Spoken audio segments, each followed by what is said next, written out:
अस्सलामुअलैकुम and good morning. मैं हूँ ईशा अदनान और मैं हूँ मोहम्मद जुनैद हलीम। सुबह खैर, उम्मीद है आपकी सुबह खैरियत से गुजर रही होगी। आज जुम्मे का रोज़ है और वीकेंड स्टार्ट होने जा रहा है शाल, और उसकी प्लानिंग भी चल रही होगी। यकीनी तौर पे हमने आपको बताया था कि कल पंजाब और सिंध के अंदर स्कूलों का भी दोबारा से छुट्टियों के बाद आगाज़ हो चुका है, लेकिन हाज़िरी उमूमन कम होती है और बहुत से ऐसे पेरेंट्स होते थे जो कोशिश कर रहे थे कि आखिर में भी हम प्लान कर रहे हैं और घूमने फिरने का। क्योंकि जुनैद वैसे भी आप देखें ना, सिर्फ जुमेरात और जुमे का दिन था, उसके बाद फिर वीकेंड स्टार्ट हो जाना था, तो जो कम रही। बिल्कुल जो लोग बाहर गए हुए थे पेरेंट्स के साथ, जो बच्चे घूमने फिरने गए हुए थे, वो भी यकीनी तौर पर आज या कल के दिन में वापस आ जाएंगे और फिर मंडे से बाकायदा काम का आगाज़ हो जाएगा। और अगर कुछ बात हो जाए मौसम की, तो जिस तरह से अभी आप न्यूज़ के अंदर भी देख रहे थे कि एक बड़ा हैवी किस्म का सुना स्पेल आ रहा है, ख़ासतौर पे कराची में, गिरदुनवा में और पंजाब के अंदर भी, अपर पंजाब में बड़ी ज़ोरदार बारिशें होने जा रही हैं। तो वो लोग जो कि इंतज़ार कर रहे थे कि बारिशें क्यों नहीं हो रही खुल के, तो उनका इंतज़ार लगता है ख़त्म होने वाला है। और साथ में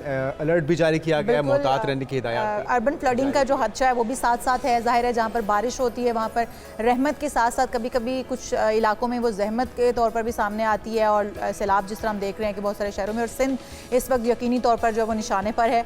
और बहुत सारे एहतियाती तदाबीर जो हैं वो आपको अपनानी शुरू कर देनी चाहिए। अपने घरों के इर्द गिर्द अगर आप ऐसे फ्लडिंग एरिया में रहते हैं तो फिर आपको मूव कर जाना चाहिए। बिल्कुल, और जो इदारे हैं उम्मीद करते हैं वो मुतहरिक होंगे, जो कोऑर्डिनेशन है उससे बेहतर होना चाहिए, ताकि हर बार जो होता है एक नुकसान होता है बड़े पैमाने पे, लोग डिस्पर्स होते हैं, परेशान होते हैं, उनका नुकसान होता है, फसलों का नुकसान होता है, मवेशियों का नुकसान होता है, उससे बचने के लिए बेहतर है कि तैयारी भरपूर तरीके से होनी चाहिए। कुछ खबरों की तरफ आ जाएं। खबरें गर्म हैं और ठंडा होने का नाम नहीं ले रही हैं। आपको पता है कि साबिक DG ISI लेफ्टिनेंट जनरल फैज़ हमीद की गिरफ्तारी के बाद कुछ मजीद गिरफ्तारियां भी हुई हैं, जिसमें 3 साबिक अफसरान को तहवील में लिया गया है। तीनों अफसरान पर नाज़रीन मिलिट्री डिसिप्लिन की खिलाफ वर्जी का इल्ज़ाम लगाया गया और कहा जा रहा है कि ये सहूलत कारी का काम कर रहे थे, जिसमें 2 साबिक ब्रिगेडियर यानी कि रिटायर्ड ब्रिगेडियर और एक रिटायर्ड कर्नल भी शामिल। बिल्कुल जी, कोर्ट मार्शल की कार्रवाई के लिए तहकीकात की जाएंगी इनसे। जब जनरल रिटायर्ड फैज़ हमीद को गिरफ्तार किया गया तो उसके तकरीबन 2 दिन के बाद जो ये गिरफ्तारियां अमल में आई हैं, और जिस तरह से हम आपको बता रहे हैं कि ये गिरफ्तारियां जो हैं सहूलतकारी के इल्ज़ाम में और अमन को सबूताज करने की के इल्ज़ाम हैं इन पर। तो हम ये पैकेज पहले देखते हैं, फिर उसके बाद इस पर बात करते हैं। ये आपने रिपोर्ट देखी है, इन गिरफ्तारियों पर हम बात करेंगे। हमारे साथ मौजूद हैं पी जमीर साहब, सीनियर तज्ज़ियाकार हैं। बहुत शुक्रिया सर आपके वक्त का। सर, जिस तरह से हम देख रहे हैं कि पहले जनरल रिटायर्ड फैज़ हमीद साहब को गिरफ्तार किया गया, फिर उसके बाद उनके साथ जो सहूलतकारी में शामिल थे उनको भी गिरफ्तार कर लिया गया। 3 गिरफ्तारियां अब अमल में आई हैं ठीक 2 दिन के बाद। 2 ब्रिगेडियर रिटायर्ड हैं, एक रिटायर्ड कर्नल हैं। किस तरह से देख रहे हैं, क्या एहतसाब का अमल शुरू हो गया है आर्मी के अंदर से? कहीं भी और किसी इदारे में अगर आप एक रेड लाइन क्रॉस करते हैं तो उसकी अकाउंटेबिलिटी होती है। ये आपने KGP में देखा, MI6 में देखा, सवाक में देखा, मुसाद, रॉ, हर जगह होती है। लेकिन वो करते हैं एक कन्फाइंड एरिया के अंदर। हम तो इस तरह करते हैं कि जिस तरह पता नहीं ईद हो गई है, किसी को पकड़ लिया। अब ना आपको पता है, ना मुझे पता है, ना किसी और को पता है आउटसाइड द आर्मी कि क्या चार्जेस है। अब एक जनरल चार्ज आ गया कि जी मिलिट्री डिसिप्लिन, वेरी गुड। अगर मिलिट्री डिसिप्लिन है तो let it remain with in the domains of the military. अगर आप इसको बाहर लेके आते हो तो आप बड़ी पिक्चर देखो, आप नेशनल पिक्चर ना देखो, आप बड़ी पिक्चर देखो, इंटरनेशनल पिक्चर कि हमारी जो सर्विसेज हैं, कि जो इंटेलिजेंस हो या कोई भी सर्विस हो, कि हम उसको किस तरह रौंद रहे हैं। बिल्कुल आप ट्राई करें जो आपने करना है, जिनको आप ट्राई करें उनका भी हक होता है आर्मी के अंदर। आर्मी ये नहीं है कि प्रोसिक्यूट करती है, वो सुनती है, दूसरी साइड भी सुनती है, अपना चार्ज भी लगाती है, और इसको हम आगे लेके जाते हैं। लेकिन मेरे ओपिनियन के अंदर जितनी भी आप देख लेंगे, मेरे पास में बल्कि आपने बात की थी, ये इतनी मोटी किताब है MI6 की, ये है, आप ये देख लें, ये KGB की है मेरे पास CIA है, हर चीज है, मैंने स्टडी की है ये सारी। ये पब्लिकली चीजें नहीं इतनी लेके आते, नीड टू नो बेसिस के ऊपर होता है। आपने देख लिया कि वो जो एस्पेराज हुई थी रशिया के अंदर, जो ब्रिटिश एजेंट्स पकड़े गए थे 50s के अंदर, ये सारी चीजें कुछ अंदर रखते हैं, कॉन्फिडेंशियल होती हैं। अच्छा, ठीक है जमीर साहब, लेकिन एक चीज़ ये सवाल सामने आ रहा है बार बार कि अब ही क्यों लगभग 2.25 साल हो चुके थे जनरल रिटायर्ड फैज़ हमीद को अपने ओहदे से सुबकदोश हुए, और इसी तरह से अगर मौजूदा आर्मी चीफ की बात की भी जाए तो वो भी काफ़ी अरसे से कमान संभाले हुए हैं। अभी ऐसा क्या हुआ आखिर कि जिसकी वजह से ये सारे इकदाम किए गए? दूसरा ये भी मैं जानना चाहूँगा कि 2 चार्जेस बुनियादी तौर पे सामने आ रहे हैं। एक तो है करप्शन का, दूसरा है तखरीबकारी का या सियासत में मुदाखलत का। ज़्यादा संगीन कौन सा इल्ज़ाम है जिसके बायस इतनी एग्रेशन दिखाई दे रही है फ़ौज में? ये तो सारी पॉलिटिकल पार्टीज ने फौज पे इल्जाम लगाए हुए कि मुदाखलत पूरी, अब जो मर्जी पॉलिटिकल पार्टी ले लो, जिसकी फेवर में फौज काम करती है फौज बहुत अच्छी है, जिसकी फेवर में काम नहीं करती है फौज बहुत खराब है। ये तो हमारा मोडस ऑपरेंडी है। द क्वेश्चन इज कि अभी के अब क्यों, अब 2 साल पीरियड हुआ है या नहीं हुआ है, क्योंकि उसके बाद ही अगर आप अभी कल परसों ट्रायल करते हैं तो क्या जनरल फैज बात करेंगे? उनके पास 2 साल का पीरियड है जिसमें वो बात नहीं कर सकते, जिसमें वो डिस्क्लोजर नहीं कर सकते पब्लिकली। अगर करेंगे भी वो भी कैमरा होगा। सो ये एक बड़ी, ये भी एक सिचुएशन है। सो वी हैव टू सी कि ये मेरी नजर में ये ट्रायल अगर आपने करना है इन कैमरा करें और लोगों को करना बनाए इसका, ताकि पब्लिक को भी पता चल सके। पीजे साहब, आप हमारे साथ ही रहिए। हमारे साथ मौजूद हैं ब्रिगेडियर रिटायर्ड राशिद वली साहब मौजूद हैं। राशिद वली साहब, बहुत शुक्रिया आपके वक्त का। आपसे भी इसी के ऊपर राय लेंगे। जिस तरह से गिरफ्तारियां हो रही हैं, सहूलतकारी का इल्ज़ाम भी है, करप्शन का इल्ज़ाम भी है, आप इन गिरफ्तारियों को किस तरह से ले रहे हो? जिस तरह से पीजे साहब कह रहे हैं कि जो है कैमरा के सामने ये सारा कुछ होना चाहिए, या शफाफ जो है वो इंक्वायरी हो सके, या शफाफ एहतसाब हो सके, तो आप क्या समझते होना चाहिए? देखिए, this is something very very unprecedented, और इससे पहले इस हाई मनसब पे फाइज किसी ऑफिसर का इस तरीके से फील्ड जनरल कोर्ट मार्शल नहीं हुआ। और हमारी एक तारीख रही है, पिंडी साजिश केस जनरल अकबर थे CGS, उनको ट्राई किया गया। उसके बाद जनरल तजम्मुल थे, फिर जनरल जहीर थे, और जनरल जावेद इकबाल, और बाकी ब्रिगेडियर बिल्ला और ब्रिगेडियर अली वगैरह। तो ये एक पूरा तसलसल से एक कड़ा एहतसाबी अमल जारी रहा है। ये थोड़ा सा मुख्तलिफ नौयत का केस है, और इसमें it's not about politics alone, this is about something more serious. और वो लोग समझ सकते हैं जिसको जो आर्मी के ईथॉस और उसकी कामराडेरी और स्प्रिट डी कोर, बिकॉज ये बड़ा यूनिक एक होता है कोहेसिवनेस, और इसमें जो वेटरन्स होते हैं और रैंक एंड फाइल जो सर्विंग है उनके दरमियान एक बॉन्ड होता है, क्योंकि मोस्ट ऑफ द वेटरन्स वो कर्नल ऑफ द बटालियंस भी होते हैं। उनका एक इंस्टीट्यूशनलाइज किया हुआ है सिस्टम जो उन फौज के साथ लिंकेज भी रहता है।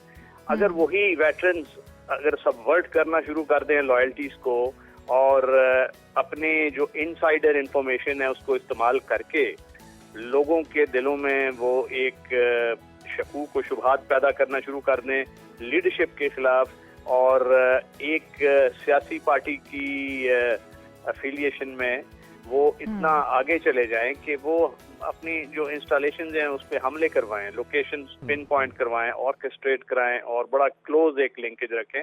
तो उसकी बेसिस पे ये आई थिंक इनके खिलाफ हुआ है। और FGCM का जो system, those who understand would understand के इसको पहले कोर्ट ऑफ इंक्वायरी होती है जिसपे एक एविडेंस होता है, विटनेसेस होते हैं, वो एक सारा प्रोसेस चलता है, और उसके बाद वो कोर्ट ऑफ इंक्वायरी रेकमेंड करती है कि क्या ये चार्जेस स्टिक भी करेंगे FGCM, GCM या समरी कोर्ट मार्शल में, फिर ये डिसीजन होता है। तो इतना टाइम जो लगा, आई थिंक लोग ये भी एक कहते हैं कि भाई पहले क्यों नहीं।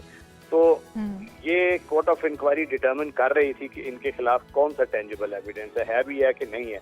और जब कोर्ट ऑफ इंक्वायरी ने ये रेकमेंड किया तो उसके बाद फिर ये फील्ड जनरल कोर्ट मार्शल को कन्वीन किया गया है, और इसमें एक सफाई का भी हक होता है, he has a right to defend himself. और अब देखते हैं कि वो चार्जेस जो उन पे लगते हैं बिल्कुल ठीक है।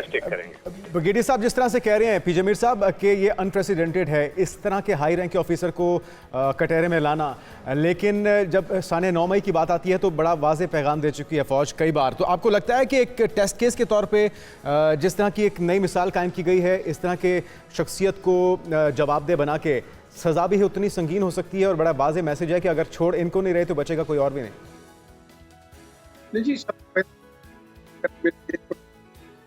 ब्रिगेडियर साहब ने बिल्कुल सही बात की है। सबसे पहले इंक्वायरी होती है, और इंक्वायरी के बेसिस के ऊपर देखते हैं कि भाई इनके ऊपर क्या वो चार्जेस लगेंगे या नहीं लगेंगे, या लग सकते हैं या नहीं लग सकते। और जैसे मैंने पहले कहा, ब्रिगेडियर साहब ने भी कहा है, उनका एक राइट है, फिर जनरल फैज या जो भी और ऑफिसर्स हैं, उनका राइट है डिफेंड करने का। बिल्कुल उन्होंने सही बात की है। 51 की कॉन्स्पिरेसी आपके सामने, जिसमें एक सिविलियन भी था, फैज अहमद फैज, अगर आपको याद हो, उसमें कर्नल खुर्शीद थे, कर्नल और थे, I knew a lot of people in that, colonel Ziauddin थे। तो द क्वेश्चन इज कि ये जो चीजें हैं ये चलती रहती हैं, लेकिन ये जो परसेप्शन हम एक मीडिया में कर देते हैं, उसने ये कर दिया, उसने ये कर दिया, that is a wrong perception, because nobody knows. ये जो एनालिस्ट पॉलिटिकल बैठ जाते हैं, आके कहते हैं वो जी उसने गद्दारी कर दी, उसने ये कर दिया, उसने ये कर दिया। वो आपकी बात ठीक है, लेकिन मैं सिर्फ ये जानना चाहूंगा पीजे मीर साहब कि इस लेवल की गिरफ्तारी क्या बगैर सबूतों के, बगैर वजूहात के मुमकिन भी है? क्योंकि ये तो एक बहुत बड़ा सवालिया निशान उस फोर्स पे भी बन जाता है, उस ओहदे पे भी बन जाता है जिसके ऊपर वो फायज थे। तो आपको लगता है कि जो तज्जिए हो रहे हैं उसके पीछे भी कोई ना कोई रीज़न है?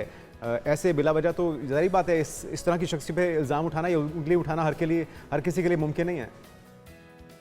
बिल्कुल सही कह रहे हैं, बट मेरा जो ओपिनियन है, आई ऑलवेज मेंटेन कि जो ISI जो हमारी इंटेलिजेंस एजेंसी है, इसके अगर किसी ऑफिसर की अगर आपको इंक्वायरी करते हैं, that should be in camera, ये पब्लिकली नहीं होना चाहिए।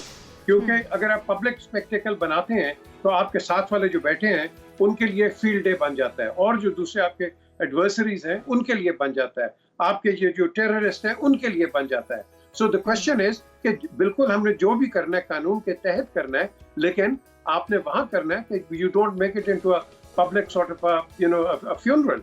ये वो चीज नहीं होनी चाहिए। आप इसको प्राइवेटली बिल्कुल करो, मिलिट्री का अपना एक रूल है, उसका एक अपना लॉ है, उसका अपना डिसिप्लिन है, and we have to go by that. लेकिन because of the advent of media, आजकल इसको हम हर चीज को बात का पतंगड़ बना देते हैं, एंड इसके अंदर मैं समझता हूँ कि गलत मैसेजेस भी जा सकते हैं। So to avoid all of that, I think the military should continue with whatever it's doing, but in private.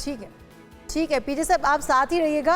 राष्ट्रपति साहब, जिस तरह से पीजे साहब कह रहे हैं कि ठीक है, कोर्ट का एक अपने रूल्स होते हैं, अपने रूल्स के अंदर रहते हुए जिस तरह से उनका कवानीन है उनके मुताबिक वो इंक्वायरी करेंगे, और इससे गलत मैसेज भी जा सकता है। जिस तरह से हम देख रहे हैं कि गिरफ्तारियों को बहुत बढ़ा चढ़ा कर पेश किया जा रहा है। आप कहते हैं कि ये इस तरह की एग्जाम्पल पहले नहीं मिलती है, इतनी बड़ी पोस्ट पर इस तरह से गिरफ्तारियाँ नहीं होती हैं।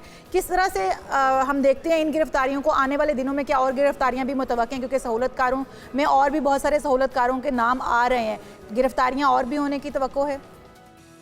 देखिए, ये मैंने पहले हवाला दिया था पिंडी साजिश केस का, उस पे सिविलियंस भी थे और फौजी भी थे, और उसमें एक स्पेशल ट्रिब्यूनल बना था क्योंकि उस वक्त वो ऐसे लॉज के अंडर वो ट्राई नहीं कर सकते थे, और उन स्पेशल ट्रिब्यूनल जब मिला तो बहुत से राइट्स उनसे ले लिए गए और वो एक प्रेसिडेंट बन गया। उस पे वो एक पूरी हसन ज़हीद ने भी उस पे लिखा है। यहाँ जो ये बात हो रही है कि इसको पब्लिक ग्लेयर में लाया जाएगा या नहीं, तो वो रूल्स जो होते हैं फील्ड जनरल कोर्ट मार्शल के, उसमें ये क्लोज डोर होता है, it is never leak to the media, और सिर्फ उसका आउटकम जो होता है वो फिर बताया जाता है, विच इज़ ऑब्वियसली कि उस वक्त तो फैसला जब हो गया तो फिर उनका राइट भी होता है कि उसको वो पहले चीफ ऑफ आर्मी स्टाफ को अपील करेंगे, और उसके बाद फिर he has a recourse to higher judiciary, जिसमें हाई कोर्ट है और सुप्रीम कोर्ट है। तो ये एक पूरा एक बड़ा फेयर, ट्रांसपेरेंट, स्ट्रक्चर्ड किस्म का प्रोसेस होता है, और ये it's beyond the glare of cameras and media. तो as per the rules also वो एक्सेस नहीं दी जाती किसी को उसकी कवरेज की। दुरुस्त हमारे साथ ही रहेगा आप दोनों शख्सियात, और हुकूमती मौक़िफ़ भी अपने नाज़रीन के साथ शेयर करते हैं। ये कहा जा रहा है आपके मुल्क को नुकसान पहुंचाने और उनको सपोर्ट करने वालों का एहतसाब ज़रूरी है। नवाज शरीफ ने पार्टी रहनुमाओं को बयान देते हुए इंतहाई एहतियात से काम लेने की हिदायत, और वज़ीर आज़म शहबाज शरीफ ने भी अपना मौक़िफ़ पेश किया है। उन्होंने कहा है कि हम दुरुस्त सम की तरफ चल पड़े हैं और इस वक्त इस्टेब्लिशमेंट के साथ खड़े हैं। तो ये है हुकूमत का पैगाम। एक रिपोर्ट देखते हैं, उसके बाद फिर इस पर मज़ीद बात करते हैं। तो ये हुकूमती मौक़िफ़ है और मोहतात रहने की हिदायत की गई है। कहा है कि सोच समझ के बयान दीजिए क्योंकि मामला हसास है। पीजे मीर साहब, सियासी तौर पे जो एक तनाव की सी कैफियत थी हुकूमत के लिए, ख़ास तौर पे जो तनकीद का उन्हें सामना करना पड़ रहा था, आपको लगता है कि इन गिरफ्तारियों के बाद और ये जो शिकंजा कसा जा रहा है, डिप्टी सुपरिटेंडेंट अडियाला जेल को भी हिरासत में लिया, एक नेटवर्क भी सामने आ रहा है जो कि साजिशों में मुलव्वस था, आपको लगता है कि हुकूमत इस वक्त किसी हद तक रिलीफ महसूस कर रही होगी कि वो जो चाह रहे थे वो अब होने जा रहा है? बिल्कुल, वो जो चाह रहे थे अब वो कह रहे हैं कि जी के मिलजुल के हमने फैसला किया है। ये तो पहले ही कह रहे थे कि आपको पकड़े जनरल फैज को पब्लिक स्पीचेस के अंदर है, आपके पास रेकॉर्ड में होगा हर चीज। तो नेचुरली वो तो भी करेंगे कि भाई ये जो हुआ है बड़ा अच्छा हुआ है, because obviously it goes in their favour, because they feel PMLN in particular कि जो गवर्नमेंट है वो इनकी वजह से। So, but at the end of the day, I cannot disclose the name of an officer who has clearly said that we had nothing to do with it. So at the end of the day, जब time आएगा शायद वो भी आपके सामने आ जाएंगे एक दिन। But at the end of the day, ये जो हम बात करते हैं, ऐसी हमें वो स्पेक्यूलेट नहीं करना चाहिए कि जिसके अंदर we don't have any evidence at all. अगर एविडेंस है किसी के पास, इस वक्त प्रोसिक्यूशन के पास है, whether that prosecution be from the Supreme Court or from the military, they have the evidence. We don't. At the end of the day, to favor or to speak against is not in our domain. बिल्कुल। अच्छा राशिद वली साहब, जिस तरह से देख रहे हैं, आपने भी देखा बयान जिस तरह से सामने आ रहे हैं हुकूमती सतह पर, और शहबाज शरीफ भी ये कह रहे हैं कि हम इस्टेब्लिशमेंट के साथ खड़े हैं और अब जो है वो हम दुरुस्त समत में चल पड़े हैं। फिर दूसरी तरफ हम देख रहे हैं इमरान खान के ऊपर बाकी शिकंजा जो है वो उनके ऊपर फिर से एक दफ़ा तंग होना शुरू हो गया है। उनको जो डेप्यूटी जेल सुप्रिटेंडेंट हैं उनको भी तब्दील किया गया, हिरासत में लिया गया, और अब बार बार उनकी जो सिक्योरिटी पर मामूर एहलकार हैं उनको तब्दील करने का कहा जा रहा है। क्या इसको समझते हैं कि हुकूमत इस वक्त सेफ जोन में आ गई है और हुकूमत मुतमईन है जो कुछ होने जा रहा है उससे? देखें, ये it is beyond the safe और डिफिकल्ट जोन। ये चीजें एक कंटिन्यूअल प्रोसेस है और इंस्टीट्यूशंस में एक हार्मनी होनी चाहिए। हर एक इंस्टीट्यूशन का एक अपना रोल है और वो एक कॉन्कॉर्डेंस होनी चाहिए। जो सिविल मिलिट्री रिलेशंस के जो स्कॉलर्स हैं, रेबेका शेफ टाइप, वो भी ये कहते हैं कि पीपल, पॉलिटिकल एलीट और अवाम, इनके दरमियान एक ऐसी कॉन्कॉर्डेंस हो कि हर का इंस्टीट्यूशन इंटरेस्ट को सर्व हो। तो उसमें ये जो चीजें हो रही हैं कि वो DSP साहब पकड़े जा रहे हैं या दूसरा पकड़ा जा रहा है, तो वो तो एक सिंपल लॉ इन्फोर्समेंट मेजर है। और अगर ऐसा कोई उन्होंने रूगरानी की है अपने रूल से, तो वो ठीक है, उनको उनके इंजबाती कार्रवाई उनके खिलाफ करनी चाहिए। और सिमिलरली जब ऐसा प्रोसेस चलता है तो फिर उसकी कड़ियाँ निकलती जाती हैं, बिकॉज आई डोंट नो वो एविडेंस क्या है, और उस एविडेंस की रोशनी में जब मजीद इनसे इन्वेस्टिगेशन होगी, अभी समरी ऑफ एविडेंस रिकॉर्ड होता है, जब इसकी FGCM की वो प्रोसीडिंग्स होती हैं, तो उसकी बेसिस पे फिर वो जिरा होती है और आगे चीजें निकलती हैं। तो मजीद जो एविडेंस आएगा, अगर कोई लिंकेज टेंजिबल होगा, उसको भी प्रूव किया जाएगा और उन लोगों को भी इसी तरह इंसाफ के कटहरे में लाया जाएगा। बट इट्स अ प्रोसेस और इसमें we should not read too much into that. जरूरत इस अमर की है कि इसको एक थ्रू प्रॉपर चैनल चलेगा सर। ऑब्वियसली एविडेंस जो है वो तो सामने आएंगे, उसके बाद इंक्वायरी अगर शुरू हुई है तो कोई एविडेंस आए हैं हाथ में तभी इंक्वायरी शुरू हुई है, तभी ये कोर्ट मार्शल होने जा रहा है। बहुत शुक्रिया राशिद वली साहब हमारे साथ, ब्रिगेडियर रिटायर्ड हमारे साथ मौजूद थे। PJ मीर साहब सीनियर तजियाकार हमारे साथ मौजूद थे, अपनी राय से उन्होंने भी हमें आगाह किया। जिस तरह से हम देख रहे हैं हालात जो हैं वो दिन ब दिन रुख जो है वो तब्दील करते जा रहे हैं। हुकूमत के लिए तो हालात साजगार दिखाई दे रहे हैं इस डेवलपमेंट के बाद, और किसी हद तक जो एक उनके ऊपर तनकीद हो रही थी बैड गवर्नेंस के हवाले से, महंगाई में इजाफे के हवाले से, तो उनको कुछ क्वेश्चन मिल गया है। लेकिन इसका फ़ायदा अवाम की तवज्जो हटी ज़रूर होगी, लेकिन जाहिर है इशूज़ तो अभी भी अवाम के वही हैं। लेकिन कानून अपना रास्ता बनाएगा, उम्मीद करते हैं। और जिसने साजिश की है, अगर किसी ने कोई करप्शन की है, तो यकीनी तौर पे उसको सज़ा मिलनी भी चाहिए। और भी बहुत से नाज़रीन आज टॉपिक्स हैं जिस पे बात होगी, और आज खान साहब की, नुसरत फ़तेह अली खान साहब की बरसी भी है, कुछ उसका भी तस्करा होगा, सोना चांदी का भी तस्करा होगा, और बहुत सी और भी खबरें। हाजिर होते हैं एक ब्रेक। बिल्कुल जी, स्टे विद अस।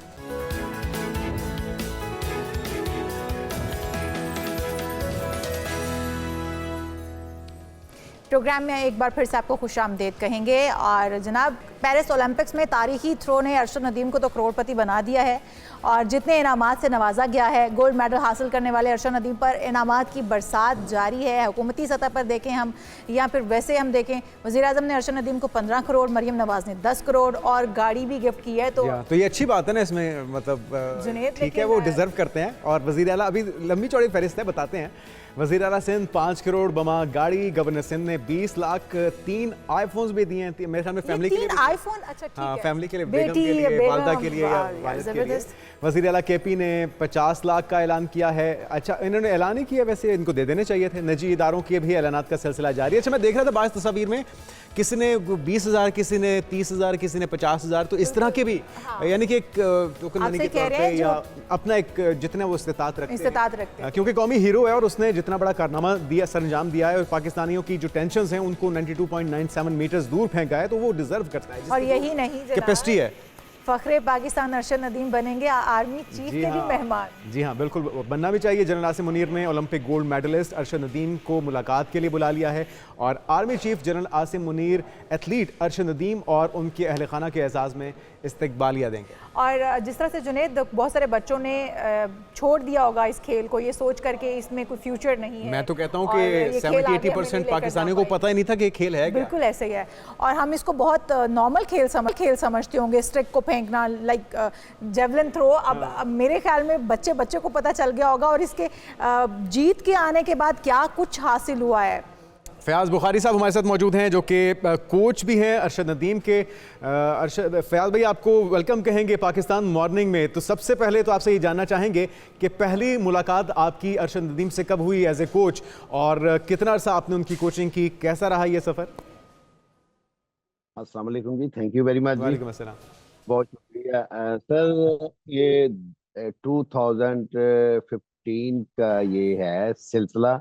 अच्छा, 2015 में अरशद आया था यहाँ पे लाहौर में ट्रायल्स के लिए। हम लोगों ने वापडा में हम लोग रिक्रूटमेंट कर रहे थे स्पोर्ट्स के लिए, तो हमारी जी, तो वहाँ पे ट्रायल्स के लिए आया था। इसने लेस्को में ट्रायल्स दिए थे, तो उन ट्रायल्स में इसने थ्रो की थी 54 मीटर। तो मैं ट्रायल्स इनके लिए था, तो मैं उस वक्त कोच था, नया कोच बना था, तो मुझे भी था कि मैंने कुछ ना कुछ करके दिखाना है, कुछ बड़ा।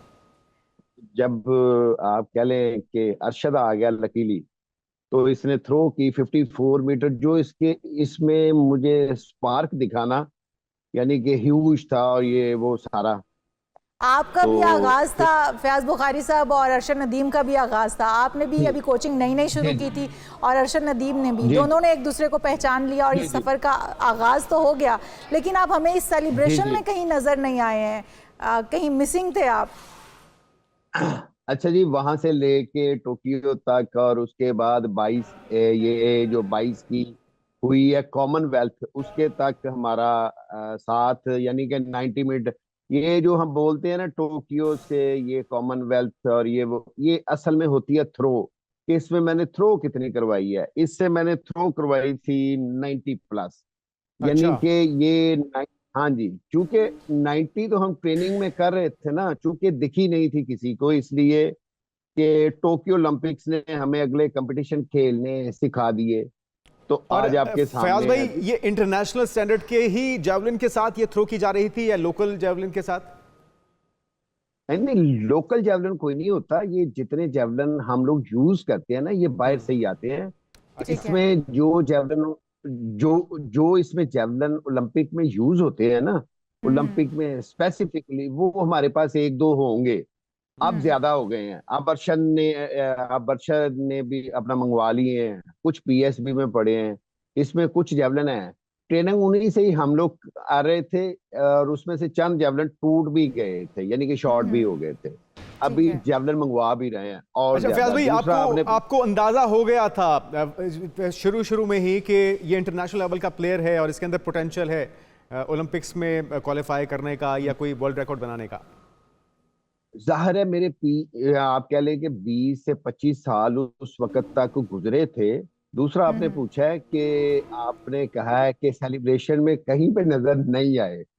तो बात यह है कि जिसने 8 साल मेहनत की है और अरशद को 90 तक लेके आए, ये इन्होंने ना, गवर्नमेंट ने जिसको जो देना है दे, यानी कि कोचिज को जो देना है दे, जो उसके साथ अटैच है उसको जो देना है दे, मगर जो डिजर्विंग है, जिसको समझते हैं कि इसने पौधा लगाया है, ये लेके आया है और इसने मेहनत के बाद 90 तक लेके गया है, उसको भी इज्जत देते हैं। बिल्कुल बिल्कुल बिल्कुल सर, डिजर्व करते हैं आप डिजर्व करते हैं और आपका ही बनता है, क्योंकि पौधा लगाने वाला, फल खाने के लिए तो बहुत सारे लोग आ जाते हैं, लेकिन असल बात है उस पौधे को लगाना, बीज को बोना, और तो इसमें ये एक और आपने चीज, किया है। आपसे और इसमें फयाज बुखारी साहब ये भी जानना चाहूंगी कि इसमें मसल्स, जाहिर है बाजू की एक पूरी एनर्जी लगती है, एक पूरी आपको थ्रो फेंकने के लिए आपकी पूरी बॉडी उसमें इन्वॉल्व होती है, मसल्स का भी स्ट्रेस में आ जाना, मसल्स को किस तरह से डेवलप करना और क्या डाइट्स हो सकती हैं इसके साथ, उसके बारे में भी थोड़ा बताइएगा। डाइट की बात अगर आप करेंगी तो डाइट तो जी जितनी अच्छी से अच्छी हो सके, क्योंकि आप वर्ल्ड में परफॉर्म करने जा रहे होते हैं। दूसरा, आपने बात की है जर्क की। जो हमारी जर्क होती है ना, ये आप कह लें कि जैसे बॉल थ्रो है, जैसे हम बॉल की थ्रो करते हैं, हमने जेवलिन में पूरी बॉडी को जर्क के तौर पे इस्तेमाल करना होता है कि ड्यूरिंग थ्रो हमारी बॉडी की जितनी पावर है वो थ्रो में ऐड हो जाए, वो थ्रो में ऐड हो जाए। और वो जो पावर हम ऐड कर रहे होते हैं ना, बेसिकली वो सारी जर्क होती है। यानी कि स्टैंडिंग थ्रो से आप जर्क से थ्रो कर रहे हैं, स्टैंडिंग थ्रो से ठीक आप है। कर रहे हैं in case 55 metre, second step से कर रहे हैं 60 मीटर, 3 स्टेप से कर रहे हैं कोई 70 मीटर। इसी तरह ही थ्रोज को आपने बनाना होता है, स्टैंडिंग से लेके रन अप तक, फुल रन अप करना होता है। अब इसका हर स्टेप जो होता है ना, जो हम लोग भाग के आ रहे होते हैं, हमने हर स्टेप के ऊपर काम किया होता है, स्टैंडिंग से लेके एंड तक। यानी कि हम जहां से भाग के आते हैं ना, हालांकि उसको बोलते हैं लास्ट। ये हमारी जेवलिन में ऐसे है कि जेवलिन में हम स्टैंडिंग से स्टार्ट होते हैं और एंड पे जाते हैं। जो एंड वाला है ना, वहां से लेके स्टार्टिंग तक जहां से हमने जेवलिन फेंकने, एक एक स्टेप पे हमने काम किया होता है, फिर बिल्कुल ठीक है। एंड्योरेंस पे अच्छा काम अच्छा, किया। फयाज भाई, आपने वर्ल्ड क्लास प्लेयर्स को देखा, हमने भी देखा इस इवेंट के ऊपर। अगर नीरज चोपड़ा की बात की जाए, दीगर जावलिन प्लेयर्स की बात की जाए, उनके पास वर्ल्ड क्लास फैसिलिटीज़ मौजूद हैं। वो क्या चीज़ है जो कि अरशद को मुनफरिद बनाती है और उसने इतने कम वक्त में, इतने कम महदूद वसाइल के साथ ये रिकॉर्ड बनाया? आपने क्या देखा ऐसा उसके अंदाज में, उसकी प्रैक्टिस में, उसकी मेहनत में? आप ये देखें कि चोपड़ा जो है, चोपड़ा बहुत अच्छा लड़का है जी, एक तो। दूसरा ये है कि चोपड़ा अमूमन उसके साथ फॉरेन कोच थे, फॉरेन कोच आए हुए थे। मैंने और अर्शद ने अहद किया हुआ था कि हम ओलंपिक के लिए क्वालिफाई करेंगे। ये जो टोक्यो टोक्यो ओलंपिक्स हुई थी, हमने 2018 में 90 के करीब हम लोग घूम रहे थे। हमने 85.45 एक नॉन ऑफिशियल थ्रो थी, वो हमने कर ली हुई थी। हम 90 के इर्द गिर्द घूम रहे थे और हमने ये भी सोच रखा था कि हमने साबित करना है कि हमने पाकिस्तान में रह के जितने भी वसाइल हैं महदूद से, उनमें रह के हमने थ्रो करके दिखानी है। और ज्यादा ट्रेनिंग अरशद की, अगर वो गया भी है ना तो 20 दिन के लिए, 25 दिन के लिए, 18 दिन के लिए गया और आ गया। मगर हमने ट्रेनिंग यहाँ पे की और ट्रेनिंग करके हमने साबित किया कि हम दुनिया के हर बंदे को ट्रेनिंग भी करवा सकते हैं और सबसे अच्छी भी करवा सकते हैं। और सबसे बड़ी बात ये, अभी लोग जो गैर मुमालिक हैं वो आपकी तरफ देखना स्टार्ट हो गए हैं कि यहाँ पे मार्केट बनने जा रही है जेवलिन की, जहाँ पे अच्छे से अच्छे जेवलिन थ्रो निकाले जाएंगे इंशाअल्लाह ताला। इंशाल्लाह जी, इंशाल्लाह। और आप जैसे कोचेस की निगरानी में इस तरह के बहुत से और भी जो शाहकार हैं, बहुत से हीरोज़ हैं, वो जन्म लेंगे। बहुत शुक्रिया, फयाज अरशद मौजूद थे और ये इस तरह के कोचेस ने आया है जिनकी मेहनत से आज पाकिस्तान का नाम रोशन किया अरशद नदीम ने। और हुकूमती सरपरस्ती में इनकी इन जैसे कोचेस की भी यकीनी तौर पर एक्नॉलेजमेंट बहुत होनी चाहिए, क्योंकि जो पौधा लगाने वाले लोग हैं उनको भूलना नहीं चाहिए। तो हम ये रिक्वेस्ट कर सकते हैं कि फयाज बुखारी साहब को जो है उनको भी याद रखा जाए अरशद नदीम की जीत के अंदर, एटलीस्ट हौसला अफजाई कर दें ताकि उनके हौसले बढ़ें और इस तरह के वो जो कोशिशें हैं उसको जारी रखें। आगे बढ़ते हैं नाज़रीन, एक और वायरस जन्म ले रहा है और इसकी मौजूदगी तो पहले से मौजूद है, लेकिन कुछ केसेस रिपोर्ट हुए हैं जो कि बड़ी तशवीशनाक बात है। बहुत तशवीशनाक जी। कराची में रवां साल कॉन्गो वायरस का पहला केस सामने आ गया था। कराची में रवां साल का पहला जो कॉन्गो वायरस केस रिपोर्ट हुआ है, जरा ये बता रहे हैं कि रवां साल का ये पहला कॉन्गो वायरस केस जिना अस्पताल में रिपोर्ट हुआ और कल मरीज को बुखार और डायरिया के सबब जुनैद लाया गया था और बड़ी क्रिटिकल सिचुएशन में लाया गया था। और ये जो मरीज़ है इसका कॉन्गो टेस्ट मस्बत आया है। मरीज़ की उम्र अगर बताई जाए तो ये 32 साल है।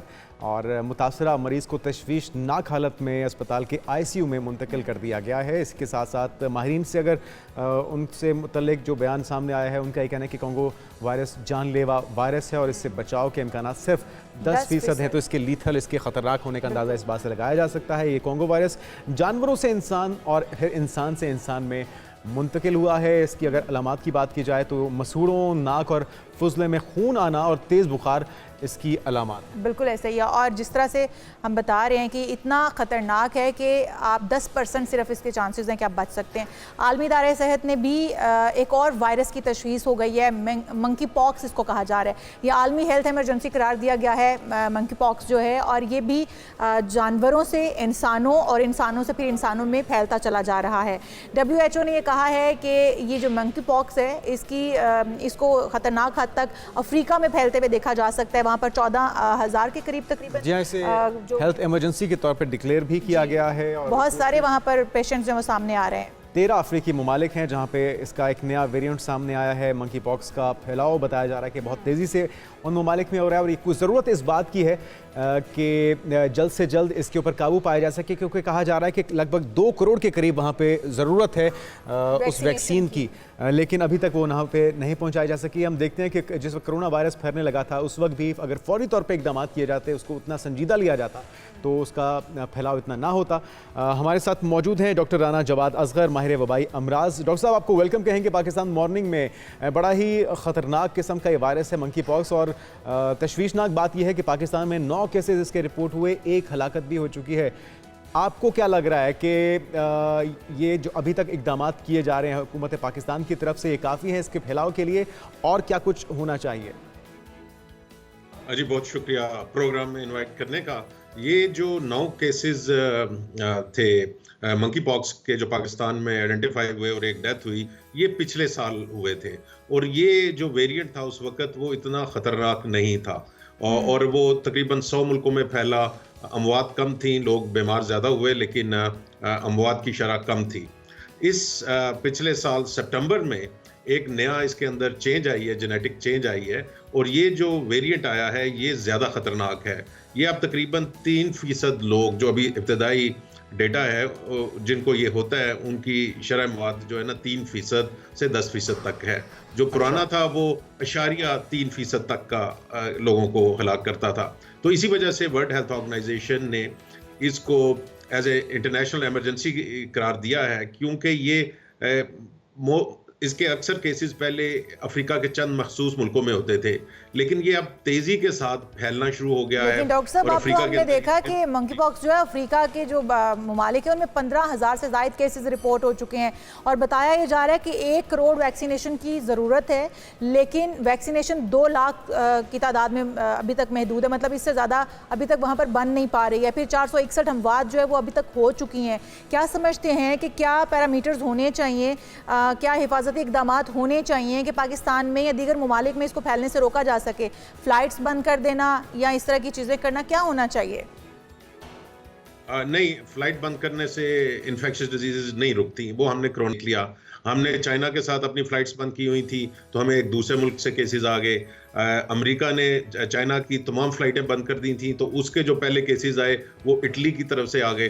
तो ये आप जो इन्फेक्शियस डिजीजेज हैं इनको आप रोक नहीं सकते बॉर्डर पे पाबंदियां लगाकर। हाँ, आपको इनका डिटेक्शन और लोकल जो रिस्पांस है उसके सिस्टम को मजबूत करना होता है। पाकिस्तान भी मेरा ख्याल से कोशिश कर रहा है इसको कि हम डिटेक्शन का जो अपना सिस्टम है उसको ज़रा मजबूत करें। और उसमें क्या होगा, उसमें यह होना चाहिए कि हमारे डॉक्टर्स हैं या हमारे जो एयरपोर्ट स्टाफ हैं या आम इवन डॉक्टर्स शहरों के अंदर जो प्रैक्टिस कर रहे हैं, वो जब किसी ऐसे मरीज को देखें जिसके ऊपर रैश आया स्किन के ऊपर, और वो उस तरह का रैश नहीं है जो बाज़ बीमारियों के अंदर नॉर्मल आता है, तो उसको वो नोटिफाई करें डिपार्टमेंट ऑफ हेल्थ के साथ, और उस मरीज को ये ताकीद करें कि वो बाकियों के साथ अपना मेल जोल में कमी करे।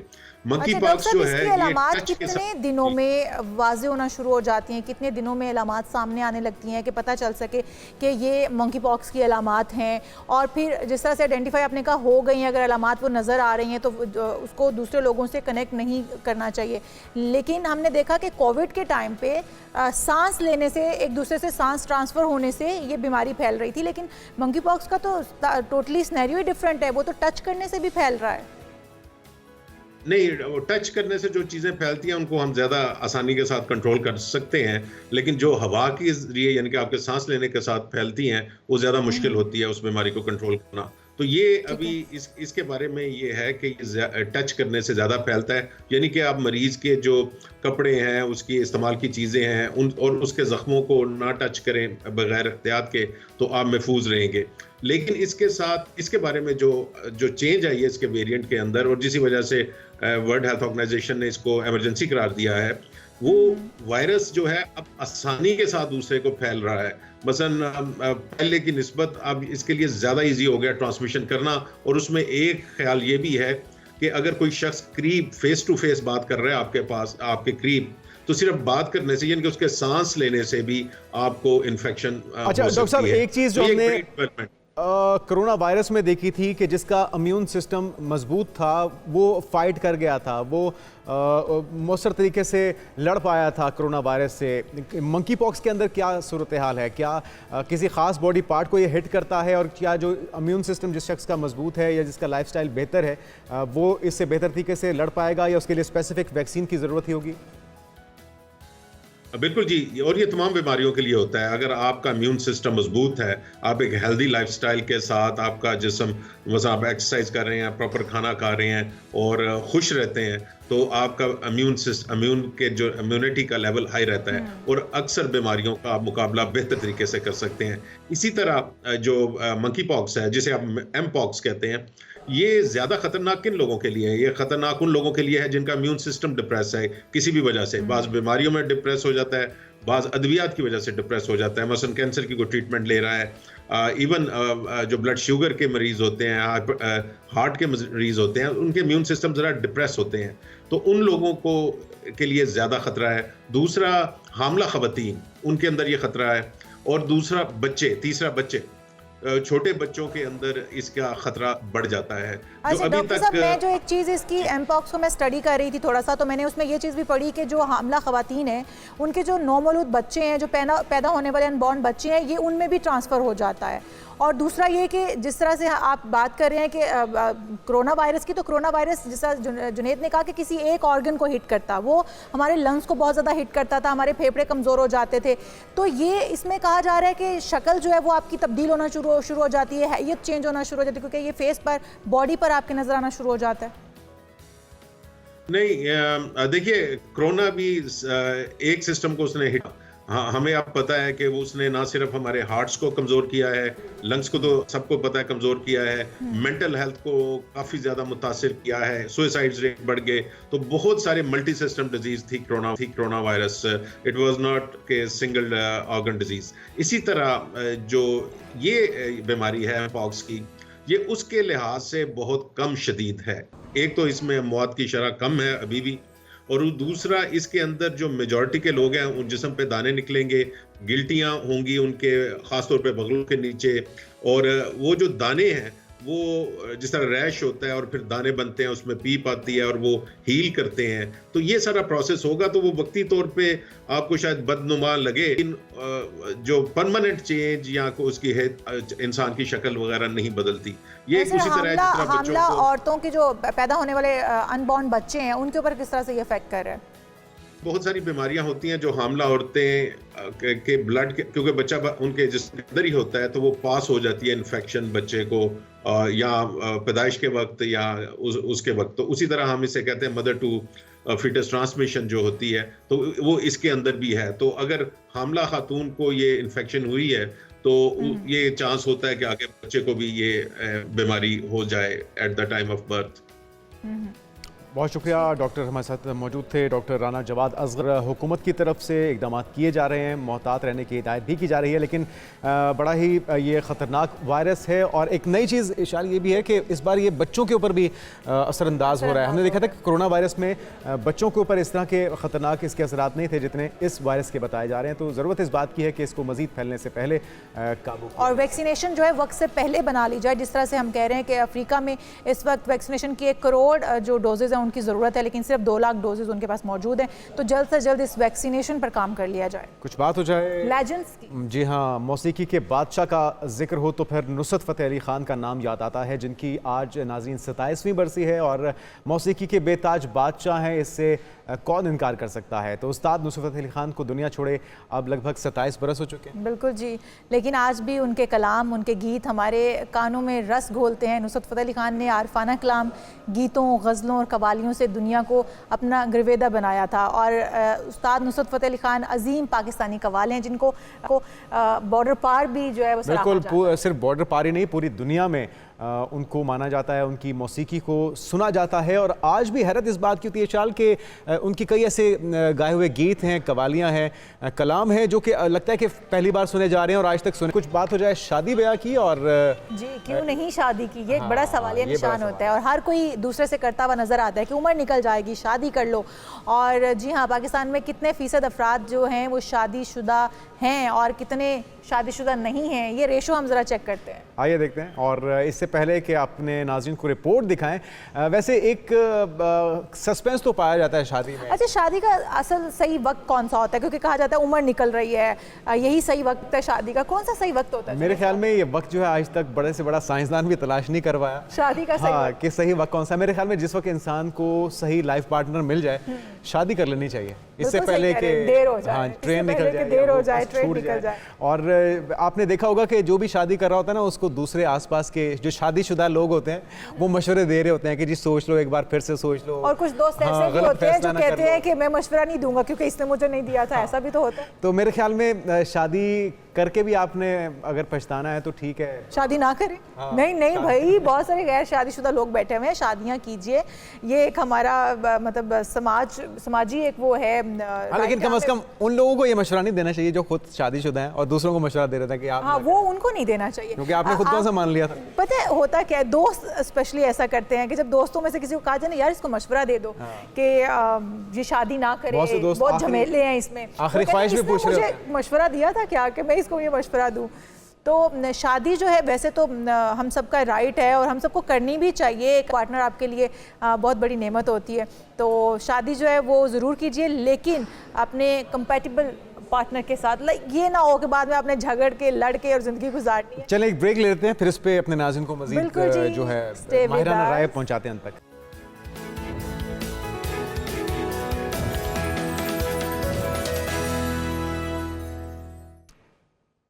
नाज़रीन एक बार फिर से आपको कहेंगे खुशामदीद, सुबह खैर। और आते हैं अपने मौज़ूआत की तरफ। और एक बड़ा अहम मौजू है, पाकिस्तान के अंदर एक बड़ा मसला पैदा हो चुका है जिस पर हुकूमत की तरफ से मैं समझता हूँ कि किसी किस्म की कोई कान नहीं धरे जा रही, कोई तवज्जो या उस तरह की अहमियत नहीं दी जा रही जिसकी ज़रूरत है। और जो बयानात हुकूमती सतह पर आ रहे हैं वो भी नाकाफ़ी हैं। बिल्कुल, और वो मसला है नाज़रीन, इंटरनेट चल तो रहा है मगर उसकी स्पीड इतनी कम है कि वो ना होने के बराबर है। बिल्कुल जी, ख़ुसूसन डाटा पर इंटरनेट सर्विसेज खलल का शिकार हैं। सार्फिन को इंटरनेट सर्विसेज इस्तेमाल करने में दुश्वारी का सामना करना पड़ रहा है। राबतों का अहम जरिया जो व्हाट्सएप, हम कल भी बात कर रहे थे, वो भी डाउन जा रहा है। और शहरी कारोबारी अफराद मुश्किलात का शिकार हैं। आम जो घर में बैठे हुए खवातीन या मर्द हैं वो भी इससे मुश्किलात से दो चार हैं। तो क्या सूरत हाल जो है वो बन रही है? आपने हुकूमती बयान, बिल्कुल हुकूमती बयान भी हम कोशिश करेंगे कि अभी तक आया है। शिज़ा फातिमा साहिबा जो कि IT के मिनिस्टर भी हैं, उनकी तरफ से मेरे ख्याल में अपने सर से उतारने की कोशिश की गई है। उन्होंने ये कहा है अपना मौक़िफ़ हुकूमती तौर पे कि जी पूरी दुनिया में फायरवॉल्स लगाई जाती हैं, हमने भी लगा लिया तो क्या हो गया। साथ में उन्होंने ये भी कहा कि अभी हमने राब्ता किया है PTA से और इंटरनेट सर्विस प्रोवाइडर से, तो हमें जब वो डाटा देंगे तो फिर हम कुछ कहने की पोजीशन में होंगे। तो वैसे बड़ी गैर जिम्मेदाराना ये मैं समझता हूँ स्टेटमेंट है, क्योंकि जिस किस्म का लॉस अभी तक रिपोर्ट हो रहा है वो $बिलियन में हो सकता है। और अभी ये आगाज़ है। जो आपकी रेपुटेशन ख़राब हो रही है, जो आपकी क्लाइंटेज ख़राब हो रही है, वो फ्रीलांसर्स जिन्होंने साल हर साल मेहनत करके अपने लिए कोई प्रोजेक्ट्स वो लेकर आए हैं गैर मुल्की कंपनियों से, उनके ऊपर अगर वो पानी फेर रही है हुकूमत तो उसकी यकीनी तौर पे बड़ी सॉलिड कोई रीज़न होनी चाहिए। लेकिन रीज़न सिर्फ ये बताई जाती है कि जो हम इंतशार फैलाने के से जो रोकने की कोशिश है उसकी वजह से ये कर रहे हैं। तो हमारे स्टूडियोज़ में हमारे साथ मौजूद है हमारी मेहमान नूर फातिमा, जिनसे हम जानते हैं उनकी IT एक्सपर्ट हैं, मामले से मुतल्लिक क्या है। आपको वेलकम कहते हैं एक बार फिर से नूर फातिमा।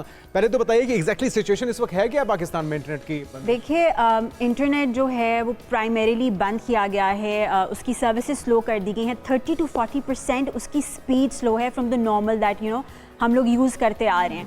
अब 30 to 40% स्पीड का कम होना is a huge difference in your daily routine. और उसमें आप देखें कि आपके जो मेजर यूज़र्स हैं वो मोबाइल इंटरनेट के यूज़र्स हैं, और आपके बाकी कह लें कि 12 करोड़ के करीब जो लोग हैं वो आपके ब्रॉडबैंड के यूज़र्स हैं। आप, मैं, हम सब रेगुलरली अपने फ़ोन में चीज़ें यूज़ कर रहे हैं, फ़ोन में देख रहे हैं। हमारी IT इंडस्ट्री जो है वो इतनी इफ़ेक्ट हुई है, हमारे फ्रीलांसर्स बहुत इफ़ेक्ट हुए हैं। तो एक अगर आप जेनेरिक फिगर देखें तो कम से कम 500 अरब का नुकसान है जो यहाँ पर लोग इस तक भुगत ये अभी तक हो चुका और अभी आगाज़ है ये आगाज़। और अच्छा, ये एक चीज़ समझ नहीं आ रही, फायरवॉल का एक प्रोसेस हो गया, उस दिन भी लोग ख्वार होते रहे, उसके बाद फिर डेली रूटीन के अंदर भी स्पीड बहुत स्लो हो चुकी है। एक तो यूज़र है ना, और जो प्रोफेशनली इस काम को लेके चल रहे हैं, इंटरनेट से उनका ताल्लुक है, अपने असाइनमेंट्स पूरी करनी है, प्रोजेक्ट्स मुकम्मल करने हैं, कितना अफेक्ट हो रहा है और ये फायरवॉल कब कंप्लीशन कब होगी इसकी? देखिए इफेक्ट तो बहुत ज़्यादा हो रहे हैं। जो आपकी IT इंडस्ट्री है वो तो डिपेंडेंट ही आपके इंटरनेट पर है, फिर वो आपकी रेगुलर यूजर्स जो है। अब देखिए कॉलेजेस खुल रहे हैं, आज बहुत देर बाद यूनिवर्सिटीज़ खुली हैं, बच्चों ने ऑनलाइन काम करना है, जिनके ऑनलाइन ऑफिसेज हैं उनका काम स्लो हुआ। आप ट्रांजैक्शन नहीं कर सकते, ट्रांजैक्शन नहीं कर, बैंक सर्वर डाउन जा रहे हैं। बैंक जो आप पहले एक सेकेंड में, कुछ सेकंड्स में आपकी अमाउंट ट्रांसफर हो जाती थी, वो मिनट्स पर चली गई। And that's a huge loss in terms of the connectivity that you doing and the service providing that you doing. इसके साथ अगर आप बात करें जेनेरिक आपकी इंफॉर्मेशन की, आपके जो बहुत सारे इन्फ्लुएंसर्स हैं या आपके ब्लॉगर्स हैं जो कमा ही इधर से रहे हैं, या फिर आप कह लें कि आपके फ्रीलांस वर्कर्स हैं, उनका तो दारोमदार ही आपके इंटरनेट पर है और उसकी स्पीड पर। अगर आप वही प्रोवाइड नहीं करेंगे तो वो काम कैसे करें? अच्छा नूर, इस हवाले से लाहौर हाई कोर्ट ने भी एक अपडेट जो है उनकी तरफ से भी आई है, वो हम पहले अपने नाज़रीन को बताते हैं कि लाहौर हाई कोर्ट ने मुल्क में इंटरनेट की बंदिश के खिलाफ दरख्वास्त की समाअत की है। और समाअत जो है वफाकी हुकूमत के वकील को मुतल्लिका अथॉरिटी से हिदायत लेकर 12 बजे पेश होने का हुक्म जारी किया गया है कि बिलाखिर जो है हुकूमती सतह पर तो नहीं, लेकिन हाई कोर्ट को अदालतों को भी करना पड़ता है जब हुकूमत अपनी जिम्मेदारी नहीं निभा रही। तो जैसे शकील अहमद ने नदीम सरवर की दरख्वास्त पर इस केस की समाअत में 12 बजे का वक्त दिया है, मुल्क में बगैर किसी नोटिस और वजह बताए इंटरनेट और सोशल मीडिया ऐप्स बंद कर दी गई हैं और इंटरनेट की बंदिश से कारोबारी हत्ता कि हर शोबा है ज़िंदगी मुतासर हो रही है। और इंटरनेट बंद करना बुनियादी हुकूक की भी खिलाफ वर्जी। और मैं हैरान हूँ कि कहा जाता है कि जो पूरी दुनिया में हो रहा है, तो आप पूरी दुनिया के साथ क्या कम्पीट कर रहे हैं? क्या आपके अंदर जो फैसिलिटीज़ हैं या जिस तरह का आप दावा करते हैं कि डिजिटलाइज किया जा रहा है पाकिस्तान को, चीज़ों को, आप तो फिर आगे जा रही है, हम पीछे को जा रहे हैं। हम बात भी यही करते हैं ना कि ऑल्टरनेट देती है। दीगर ममालिक में अगर कोई ऐप बंद कर दी जाती है या किसी किस्म की बंदिश लगाई जाती है तो अपनी आवाम को ऑल्टरनेट दे दिया जाता है। हमारे पास ऑल्टरनेट नहीं है। देखिए अवाम VPN पर आ गई जब X बंद हुआ, और कब से उसके ऊपर इतनी लंबी बंदिश, अब तो महीनों गुजर गए हैं, हमने उसके ऊपर कोई गुफ्तगू नहीं सुनी, हमारे हुकूमती लोगों ने उसके ऊपर कोई जिम्मेदारी भी नहीं, कोई टाइम फ्रेम नहीं दिया जा रहा कि जी कब तक ये बंदिश ठीक हो जाएगी, कब और मतलब सिर्फ ये कह देना कि जी पूरी दुनिया में होती है डज नॉट मेक सेंस, क्योंकि फिर पूरी दुनिया प्रोवाइड भी कर रही है। जैसे आपने कहा है कि ऑल्टरनेट्स दे देते हैं, फैसिलिटेशन दे देते हैं, और उसके साथ साथ they are doing something for the people. यहाँ पर तो सब कुछ ना बंद किया जा रहा है। वो कहते हैं एक डब्बे में बंद कर दो, उसके बाद आवाज़ भी ना दो कि भाई क्या मसला। नूर, आप मीडिया एक्सपर्ट भी हैं, तो आप किन चीज़ों को फेस कर रही हैं? क्योंकि आपने सोशल मीडिया हैंडल करना है पूरे का पूरा एक इदारे का, तो आप उसको किस तरह से मैनेज कर रही हैं? उन चीज़ों को कितनी मुश्किलात आपको दरपेश? जी बहुत मुश्किल आती है। अब देखें हम लोगों का काम is all about speed, right? और जितनी आप स्पीडली चीज़ें अपलोड करेंगे, जितनी वो कहते हैं ना न्यूज़ीनेस तो चीज़ की तभी है जब वो उस टाइम पे अपलोड हो रही है, लग रही है, लोग उसे देख रहे हैं। जब स्पीड ही स्लो गई, हमारे कंप्यूटर्स ही काम नहीं कर रहे, तो मैं आप जितना मर्जी यहाँ बोलें, जिनको हम लोगों ने एक सर्विस प्रोवाइडर जो हमारे टेलीफोन हैं या people who are watching us on a mobile, वो तो नहीं देख पा रहे, उनके लिए चीज़ें डिले हो रही हैं। मैं कुछ सर्च करना चाह रही थी और मैं कहीं बाहर थी और मैं इस चीज़ का वेट कर रही थी कि मैं कब घर पहुँचूंगी और मैं जाके इस चीज़ को मतलब आप सोचें कि this is 2024 and we still waiting to go back home and see के भाई हम लोगों ने चीज़ें भेजनी है, अपलोड करनी है, पिक्चर्स नहीं जा रही, वॉइस नोट्स नहीं सही से डाउनलोड हो रहे, आपकी कॉल्स नहीं मिल रही। और मतलब आप दौर देखें, वक्त देखें, डिजिटलाइजेशन देखें अच्छा, दुनिया में। ये बाज़ाहिर तो यही लग रहा है कि या तो इनके पास नॉलेज ही नहीं है, वो लोग ये जो डिसीजन मेकर्स हैं या ये फैसला साजी या जो आईटी में बैठे हुए हैं, उनके या ministry हैं, फिर इनको परवाह नहीं है, ये बेहिस हो चुके हैं, इनको इससे फ़र्क नहीं पड़ता अगर किसी का रोज़गार इससे वाबस्ता है। एक तो आम यूज़र है ना, उसको तो प्रॉब्लम हो रही है, उसको हैडल पेश आ रही है, लेकिन वो जिनके रोज़गार इससे वाबस्ता है, जिनका घर का चूल्हा इससे चल रहा है, अगर उस तमाम सनत को ये तबाह कर रहे हैं, मुल्क की मईशत को नुकसान पहुँचा रहे हैं, तो फिर हम यही कह सकते हैं कि इन्हें परवाह नहीं। देखें, ऐसा तो नहीं हम कह सकते कि शायद इनके पास लोग नहीं हैं। Of course they have people, they have the ways to do it. जब इन्होंने फायरवॉल की इंस्टॉलेशन शुरू की थी और टेस्टिंग फेज़ में गए थे, एक जेनेरिक फिगर सामने आया था कि कम से कम 30 मिलियन का इन्होंने इसके ऊपर खर्चा किया। That's not a small amount. $30 million नहीं, सिंपल 30 मिलियन हमारे rupees. It was for Pakistan, right? So that's not a small amount in terms of going and doing stuff and providing it. But आप उसके बाद कर क्या रहे हैं? जस्ट बिकॉज कि जी पूरी दुनिया में होते हैं, हमने भी करने, तो पूरी दुनिया में तो और इतना कुछ हो रहा है, आप वो कर रहे हैं।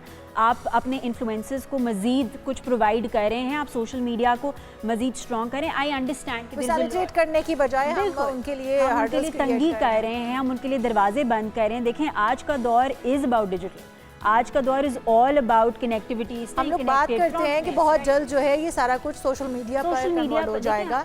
हो किस तरह से हो जाएगा? हमारे मुल्क में तो नहीं हो पाएगा। आने वाले मजीद कुछ सालों में हम मजीद तनाजुली की तरफ जा रहे हैं। मुझे नहीं लगता कि हम तरक्की कर रहे हैं। नहीं, ये बहुत मुश्किल है कहना कि जी हम तरक्की कर रहे हैं, because I don't see it.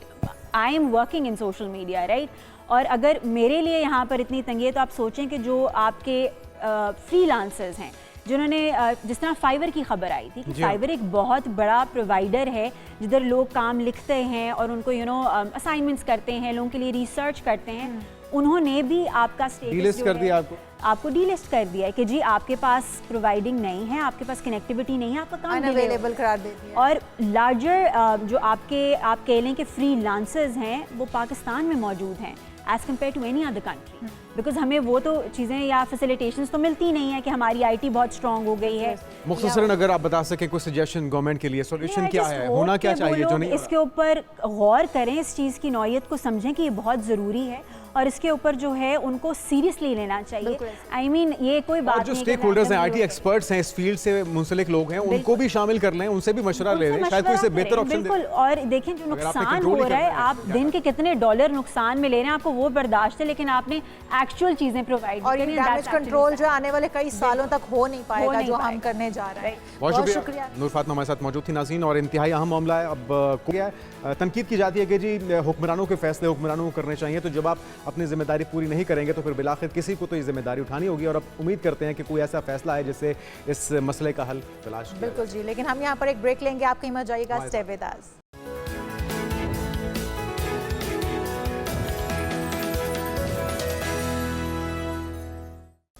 एक बार फिर से आपको प्रोग्राम में खुश आमदेद कहेंगे। और ये टॉपिक हम लेकर आए हैं उन लोगों के लिए जो कि अच्छी ग़िज़ा खाना चाहते हैं और वज़न भी मेंटेन रखना चाहते हैं, बॉडी फिटनेस का भी बहुत ख्याल है उन्हें।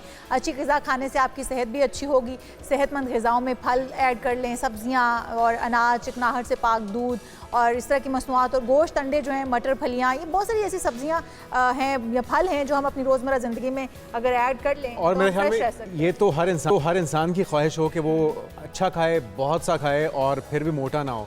लेकिन ये है कि महंगाई के दौर में ज़रा अफोर्ड करना भी मुश्किल हो जाता है। लेकिन हम ये कोशिश करेंगे कि एक्सपर्ट्स की राय ली जाए कि हमें रोज़मर्रा की तजवीज़ करदा तवानाई की मिकदार के मुकाबले चीनी को कम करते हुए या जो फ़ैट क्रिएटिव चीज़ें होती हैं, वो चीज़ें जो चिकनाई से भरपूर होती हैं, उनका इस्तेमाल कम करके किस तरह से बचा जा सकता है मोटापे से, फ़ैट से। मुतवाज़िन ग़िज़ा क्या है? तो हमारे साथ मौजूद हैं डॉक्टर साहिबा, डॉक्टर यमुना चट्टा साहिबा, न्यूट्रिशनिस्ट हैं। आपको वेलकम कहते हैं पाकिस्तान मॉर्निंग में। डॉक्टर साहिबा, जिस तरह से शालो में अभी बात कर रहे थे, तकरीबन हर इंसान की ख्वाहिश होती है कि वो बहुत सा खाए, अच्छा खाए, लेकिन फिर भी मोटा ना। और हर खातून की तो मेरे ख्याल में कम से कम ये ख्वाहिश होगी। तो इसका क्या हल क्या है?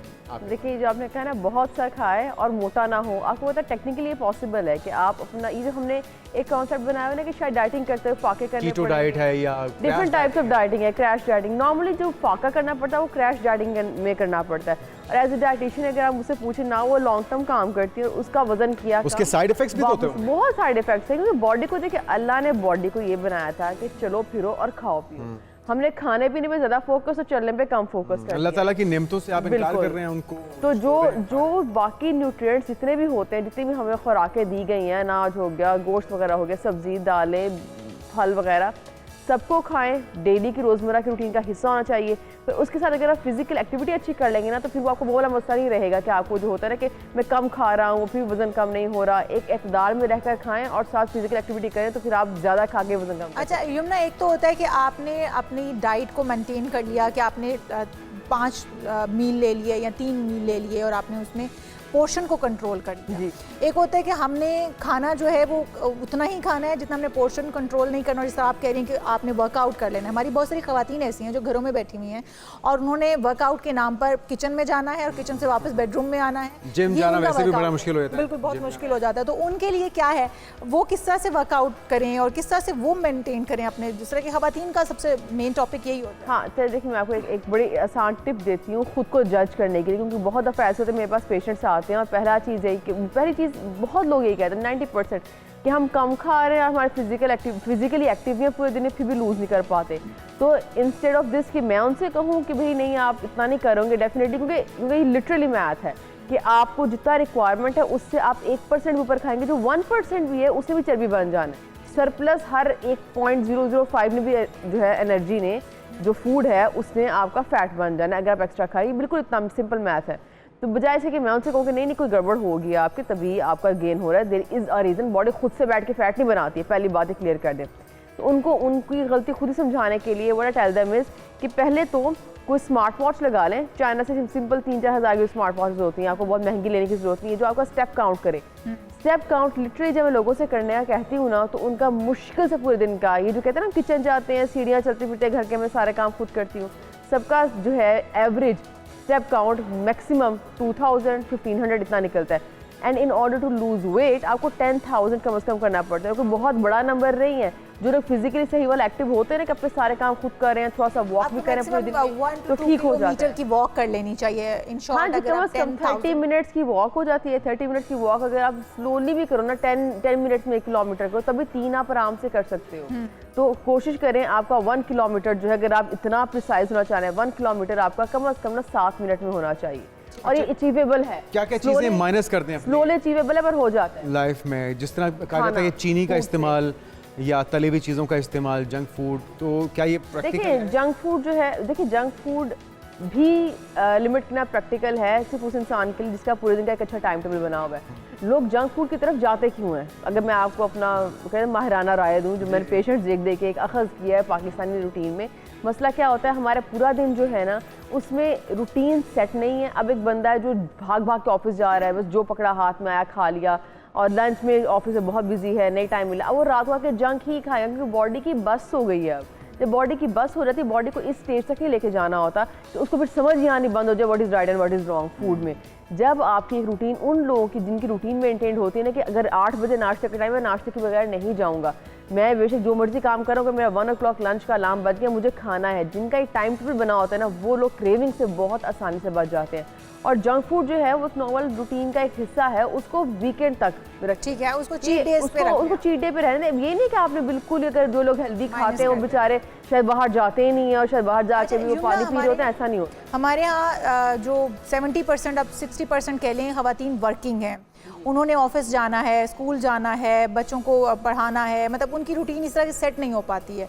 तो वो मिनिमम कॉस्ट में अपने बजट के अंदर रहते हुए ऐसी कौन सी अपनी डाइट के अंदर चीज़ें ऐड कर लें कि उनको पूरा न्यूट्रिशन भी मिले, उनकी बॉडी को सारी चीज़ें भी मिल रही हों और वो अपने वेट को कंट्रोल, अपनी बॉडी को फिट भी रख सकें डेली की। It's very easy, maintenance is very easy. बस कोशिश करें, अगर आप अगर ऑफिस में काम करें, मतलब उनकी बात करते हैं, ऑफिस में आपका स्कूल वाले लोग भी आए, स्कूल पढ़ाते हैं, जाते हैं, वहाँ के जो कैंटीन्स हैं या कैफ़ेज़ है, वहाँ से खाना कम कर दो, खुद घर से लेके जाए, आपका आधी से ज़्यादा मसला वहीं हल हो जाएगा। क्योंकि जब आप बाहर से खाओगे ना, आप तो क्वालिटी ऑफ फूड पे कितनी है, कैसी है, उसका पता नहीं चल सकता। और नॉर्मली बाहर जो है ना अनहेल्दी ऑप्शंस ही अवेलेबल होती हैं। इसलिए कोशिश करें जो आप घर से ले जाएंगे आपका आधा मसला वहीं हल हो जाएगा। आप फ्रूट भी खाएं, आप रोटी भी खाएं, आप सब्जी भी खाएं। अगर आपको थोड़ा सा जंक की साइड पे जाना है, लाइक स्नैक की साइड पे जाना, जंक तो नहीं खाना चाहिए। Let's say pasta is not a junk food, inherently मुझे इतना जंक नहीं है। इतना सा पोर्शन पास्ता होगा विद वेजिटेबल्स विद चिकन, वो भी एक अच्छा मील बन जाता है। इसीलिए कोशिश करें अगर आपको स्नैकी टाइप ऑफ मील भी चाहिए ना कि मुझे बस कन्वेंशनल सी रोटी और वो जो हमारा लंच होता है ना वो नहीं खाना, मुझे तो रोटी सालन कैरी करना मुश्किल लगता है, ठीक है, गो फॉर दीज ऑप्शंस, पर घर की बनी हुई ऑप्शंस, तब भी आप आधी से ज़्यादा मसले से निकल आओगे। एंड देन अगेन इनके लिए भी ये रिकमेंडेशन है, आप घर हो बाहर हो जॉब करते हो नहीं करते, देखिए हमें सेहत को पहले प्रायोरिटी देनी पड़ेगी और हमें इस चीज़ की इंपॉर्टेंस को समझना पड़ेगा। अच्छा, ये हम चीज़ें इसलिए कर पा रहे हैं सिर्फ कि हमारी उम्र छोटी है। जैसे ही आप 30-40 क्रॉस करते एक दफ़ा समझ आती है कि ये खराब खाए के असर बॉडी पे नजर आते हैं इस एज में। अच्छा, मैं क्योंकि वेट लूज करने की तरफ आफ्टर प्रेगनेंसी और बेबी कंसीव करने के बाद या प्रेगनेंसी के बाद डिलीवरी के बाद मुझे ये होता है कि वेट लूज जो है वो विद इन मंथ कर लिया जाए, बट ये कि क्योंकि सी सेक्शंस में खवातीन भी नहीं कर पाती हैं, मैं खुद भी इतनी अपने अंदर एनर्जी फील नहीं करती हूँ, तो मुझे ये लगता है कि जो डाइट है वो साथ साथ एनर्जी भी देती है, आपको हीलिंग प्रॉपर्टीज भी देती है और आप जल्द से जल्द जो है वो उसकी तरफ आ जाते हैं, बजाय इसके कि आप डाइट करें और उस तरफ जाएं। तो उन खवातीन के लिए जो कि इन चीज़ों से गुजर रही हैं, ऑपरेशन हुए हुए हैं और फिर वो अपना वेट गेन कर चुकी हैं और उनको ये भी शिकवा है कि वो खाती तो बिल्कुल नहीं है लेकिन लगता बहुत ज़्यादा है, तो वो उनके लिए क्या है? मैं 2 दिन से बता दूँ, मेरे अपने 2 बच्चे हैं, मेरी भी रिसेंटली बेटी हुई है, ठीक है, माशाअल्लाह। तो पोस्टमार्टम टाइम पीरियड जो होता है ना, अब मैंने भी चूँकि 2 दफ़ा खुद एक्सपीरियंस किया तो इसलिए मैं अपने एक्सपीरियंस से भी 2-3 चीज़ें बताऊँगी। जो वर्ड डाइटिंग है पहले तो इसको दिमाग से निकालें, क्योंकि जो वर्ड डाइटिंग है ना वो नॉर्मली आम बंदे के लिए भी और इस पोस्टमार्टम वाले बंदे के लिए भी हमें डाइटिंग का मतलब लगता है कि शायद निकाल के चीज़ें फेंकनी पड़ेगी और हम बिल्कुल ही कुछ नहीं खाएंगे। जो वेट लूज़ है ना ये मॉडरेशन में खाने का नाम है, आप डे 1 से ही मॉडरेशन अचीव कर सकते हैं। ये जो हमें चीज़ें बनाई हुई ना कि चूँकि सी सेक्शन हुआ फलाना डिलीवरी का जो भी मेथड था जैसे भी था, तो उसको स्पेसिफिक टाइप ऑफ खुराक दो, उसकी जो पूरा दिन गोश्त से भर देते हैं, देसी घी से भर देते हैं, फैटी फैट उसको इतना खिलाते हैं, अब वो बंदी चल फिर नहीं पा रही, उसको इतना फैट दे दिया कि सी सेक्शन का जो प्रॉब्लम एक अलग है, वो एक उसके ऊपर अपना वेट बढ़ने की वजह से मजीद मसाइल और उसका ऊपर से वेट बढ़ना शुरू हो जाएगा। सी सेक्शन की उसको बोझ उस पर अलग है, फिर वजन इस तरह की चीज़ें खा के फिजिकल एक्टिविटी तो आप कितनी भी करना चाहो आप नहीं कर सकते।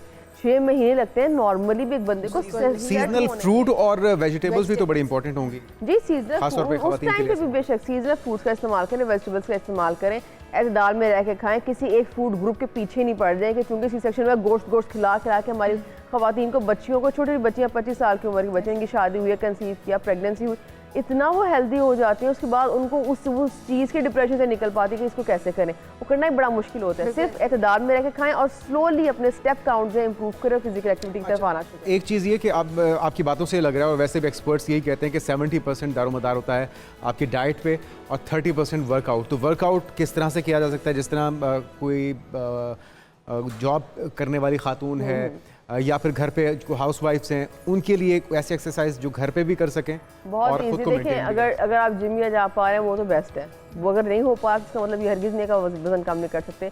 मेरे 90% पेशेंट जिम नहीं जाते, घर में रहकर ही वॉक शॉक करते हैं कम। तो अगर आप बाहर जा रहे हो, आपकी जॉब्स ऐसी हैं कि जो आपको कंस्ट्रेंट रखती हैं स्पेसिफिक टाइम पीरियड के लिए, ऑफिस में आप स्पेस एक इनक्लोज स्पेस में रहते हो, इवन देन ऑफिस के अंदर अगर 30 मिनट टाइम मिल पा रहा है, यूट्यूब पे सर्च करें lazily walk, it's very easy. बिल्कुल इतनी जगह चाहिए होती है आपको, उसमें कुछ स्टेप्स हैं, कुछ मूवमेंट्स हैं जिससे आपका स्टेप काउंट थोड़ा अच्छा हो जाता है। कम से कम कुछ नहीं होता तो यही कर ले। इसमें ये वाली कैटेगरी बहुत लोगों की होती है जो कहते हैं घुटनों में दर्द अब नहीं चल सकते, तो उन लोगों के लिए भी ये रिकमेंडेशन है कि इसका घुटनों में दर्द या टांगों में दर्द की वजह से बिल्कुल ही बैठ नहीं जाना। जितना आप छोड़ेंगे ना यूज़ करना अपने मसल्स को, उतना वीकनेस और बढ़ती जाएगी। ये बड़ा हमें गलत कॉन्सेप्ट है कि अगर दर्द हो रही है बैठ जाओ। अच्छा, ये घुटनों में उस वक्त भी फिजिकल एक्टिव होना बहुत जरूरी है। घुटनों में दर्द, टांगों में दर्द, ये हम अपने बड़ों में देखते हैं बहुत ज़्यादा है, बुजुर्गों में ज़्यादा है, लेकिन हमने ये भी देखा कि हमारे बुजुर्गों की डाइट भी बड़ी अच्छी होती थी, खालिस ग़िज़ाएँ हुआ करती थी और उनका हमारी तरह बैठ के लेज़ी लोग नहीं थे वो, फिर भी उनके अंदर ये चीज़ें हैं कि डाइट भी अच्छी थी और लेज़ी भी। उस एज ग्रुप में ना उस वाले सारा जो हमारे मदर्स वाला या ग्रैंड पेरेंट्स वाला एज ग्रुप है, उनकी डाइट खालिस थी, पर वहाँ पे एक बहुत चीज़ की कमी थी, वो थी ब्लड रिपोर्ट से आते थे लोग और बिल्कुल कोई रुझान नहीं था। अभी भी अगर हम 3 लोग बैठे हैं ना, 5 में से 2 या 3 लोगों का आराम से विटामिन डी कम होता है, आजकल के दौर में। और इसका विटामिन जो है, इसके टेस्ट वगैरह जो आजकल आ रहे हैं, विटामिन डी कैल्शियम का टेस्ट करवाना इज़ वेरी इंपॉर्टेंट। और जब जब डेफिशिएंसी हो सप्लीमेंटेशन इज़ वेरी इंपॉर्टेंट। तो वो जो लोग थे, हमारे पेरेंट्स ग्रैंड पेरेंट्स, वहाँ पे सप्लीमेंटेशन का रवाज था, उसको दवाई समझा जाता था। तो आपको लगता है गोली समझा जाता था। इफेक्टिव होते हैं सप्लीमेंट्स और मल्टीविटामिन? आपको पता है जिन लोगों को डेफिशिएंसी होती है ना, उनको खिला दो, वो आपको इंस्टेंटली फील होगा इन अ डे, जैसे एब्जॉर्प्शन होगी ना, एनर्जी लेवल बूस्ट हो गया, आपको लगे कुछ खाया है मैंने। और विटामिन डी जिनका लिटरली मैं बताऊं आपको कम हो ना, उनको एक कैप्सूल खाने से बहुत इफेक्टिव उनको फील होता है। तो यस, इनमें इफेक्टिवनेस है। ये जो हमने एक चीज़, इसको हमने फार्मा इंडस्ट्री को या न्यूट्रास्यूटिकल को ना बहुत विलेनाइज कर दिया है कि पता नहीं गोलियां ही हमें खिलाते रहते हैं। भाई अब डेफिशिएंसी है, अब विटामिन डी है, आप नहीं पूरा कर सकते डाइट से, है ही नहीं डाइट के अंदर मौजूद। अगर डेफिशिएंसी की तरफ चले जाएं तो आपको सरप्लस लेना पड़ता है। तो डाइट में एनफ मौजूद ही नहीं है कि आप सरप्लस की तरफ जाओ। आयरन कम हो गया किसी का, खून की कमी में हम वो क्या कहते हैं, एप्पल बीटरूट क्यूकम्बर का क्या ABC जूस जो होता है, कैरेट का जूस पिलाते हैं, नहीं है उसके अंदर आयरन। किसने कहा उसके अंदर आयरन है? तो सारा हमारा पुराना जो है जनरेशन है, वो ABC जूस पी कर ही आयरन पूरा करते रहे हैं, या सिर्फ खजूरें खा के आयरन पूरा करते रहे। नहीं है, जब जिसको डेफिशिएंसी हो जाएगी आप उसका पूरा नहीं कर, आप डेफिशिएंसी होने से पहले इन चीज़ों से आप कवर कर, मसला बढ़ जाए, संगीन हो जाए, उससे पहले आपको इकदाम कर लेने चाहिए। डॉक्टर साहब आपका बहुत शुक्रिया और उम्मीद करते हैं कि मुफीद मशवरों से हमारे नाज़रीन भी फ़ायदा उठा सकेंगे। डाइट को बैलेंस रखिए और मुख्तलिफ पोर्शंस में खाइए, क्रैश डाइटिंग, कीटो डाइटिंग और इस तरह के जो मेरे ख्याल में टर्म्स सामने निकल आए हैं, इससे बेहतर है कि आप अपनी डाइट को कंट्रोल करते हुए अच्छे वर्कआउट के साथ अपनी लाइफ को हेल्दी बना सकें। बिल्कुल जी, और हेल्थ को अपनी रूटीन का हिस्सा बनाएंगे तो आप इंशाल्लाह वर्ल्ड जो अपना वेट भी कंट्रोल कर लेंगे, अपनी फिटनेस में भी आप जो है वो नज़र आएंगे, और साथ ही साथ आपकी जो न्यूट्रिशन आपकी बॉडी को जो चाहिए, जो विटामिन्स चाहिए, जो मिनरल्स चाहिए, वो सारे आपकी बॉडी में पूरे हो जाएंगे। तो मेरे ख्याल में आज की जो डॉक्टर साहब के मशवरे थे उनसे आपने खासा फ़ायदा उठाया होगा। जी हाँ बिल्कुल, और ब्रेक की तरफ चले मेरे बिल्कुल जी, शॉर्ट ब्रेक लेंगे, स्टे विद अस।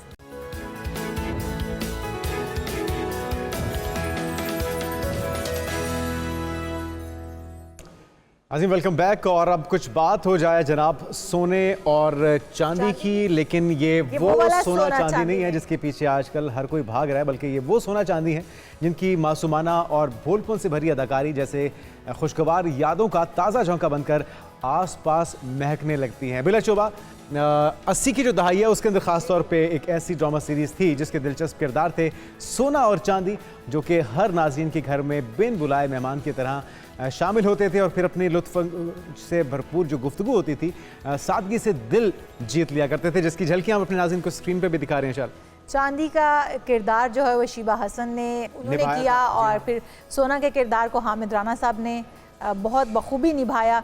मक्कारी और चलाकी से आरी मासूम सीधा सादा देहाती जोड़ा जो शहरी पैमाने से भूला तो ज़रूर है, मगर इसमें देहात की खुली फ़िज़ा जो है वो दिखाई गई है, और जिस तरह से भोलपन दिखाया गया है इस कपल का, वो आज तक जो है वो किरदार हमारे जो दिमागों पर है नक्श कर दिया गया है। ये झलकियाँ आप देख भी रहे हैं, और इसकी मदद से वो शहरियों के पेचीदा ज़िंदगियों की बिगड़ती सूरत हाल को किस तरह से कंट्रोल किया करते थे, किस तरह से उनकी परेशानियों को भुला दिया करते थे, वो आज तक हमारे जहनों पे नक्श है। लेकिन आज की जनरेशन यकीनी तौर पे अगर हमें देख भी रही होगी तो उसको पता भी नहीं शायद होगा कि हम किस बारे में बात कर रहे हैं। खूबसूरत यादें हैं, और उसी के एक जो मरकज़ी किरदार थे सोना जी हमारे साथ मौजूद हैं। हमारी पाकिस्तान मॉर्निंग में सोना जी आपको वेलकम कहेंगे। हामिद राना साहब हमारे साथ मौजूद हैं। हमारी ख्वाहिश थी कि शीबा साहिबा भी होती, लेकिन क्योंकि वो अलील हैं इस वजह से। नहीं अलील नहीं, वो उसके ये सोने का टाइम है। अच्छा, सोने का टाइम है। चले तो चले अगली बार सही उनको साथ जगाऊं। उसको शौक है रात जागने का। अच्छा, बातें करते रहो, कब बातें करते रहो, तो फिर टाइम आता है सो जाते। लेकिन इससे पहले कि हम मज़ीद आपसे गुफ्तगू करें, हमें बड़ी खुशी हो रही है कि बिलाखिर इतने तवील अरसे के बाद आपकी जो काविश थी, जो आपकी मेहनत थी, वो रंग ला रही है और आपको हुकूमती सतह पे तगमा इम्तियाज़ से नवाजा जाएगा, जो कि बड़ी एक्नॉलेजमेंट है और बड़ी ज़रूरी थी। मैं इस हुकूमत का बहुत मशकूर हूँ और मैं तहे दिल से उनका शुक्रिया अदा करता हूँ कि उन्होंने एहसास किया और फील किया कि ये सोना चांदी जो ये हकदार है और इनको ये अवार्ड मिलना चाहिए। बिल्कुल, बल्कि लोग कहते हैं देर से मिला दुरुस्त मिला, देर आए दुरुस्त। प्रिया परवेज़ है, उनको मिला है। इस दफ़ा इस शोबे से 3 लोगों को मिला है। ये प्राइड ऑफ ये बहुत ज़रूरी है, ये बहुत ये बड़ी एक्नॉलेजमेंट, ये हौसला अफजाई बहुत पहले हो जाना चाहिए था, जिस तरह आप भी कह रहे हैं, लेकिन चलें, देर आए दुरुस्त आए। और अब ज़रा कुछ यादें आपके साथ। नहीं, मैं एक बात करता हूँ, जी ज़रूर, कुछ लोग मिलते ज़रूर हैं, ज़रूर। वो हाँ, क्योंकि लोगों से हम मिलते हैं वो कहते हैं कि इस बार यकीनन कोई सिफारिश नहीं है, हाँ, ये ओरिजिनल और राइट शक जो है मेरिट पे ये इनको अवार्ड दिए गए हैं।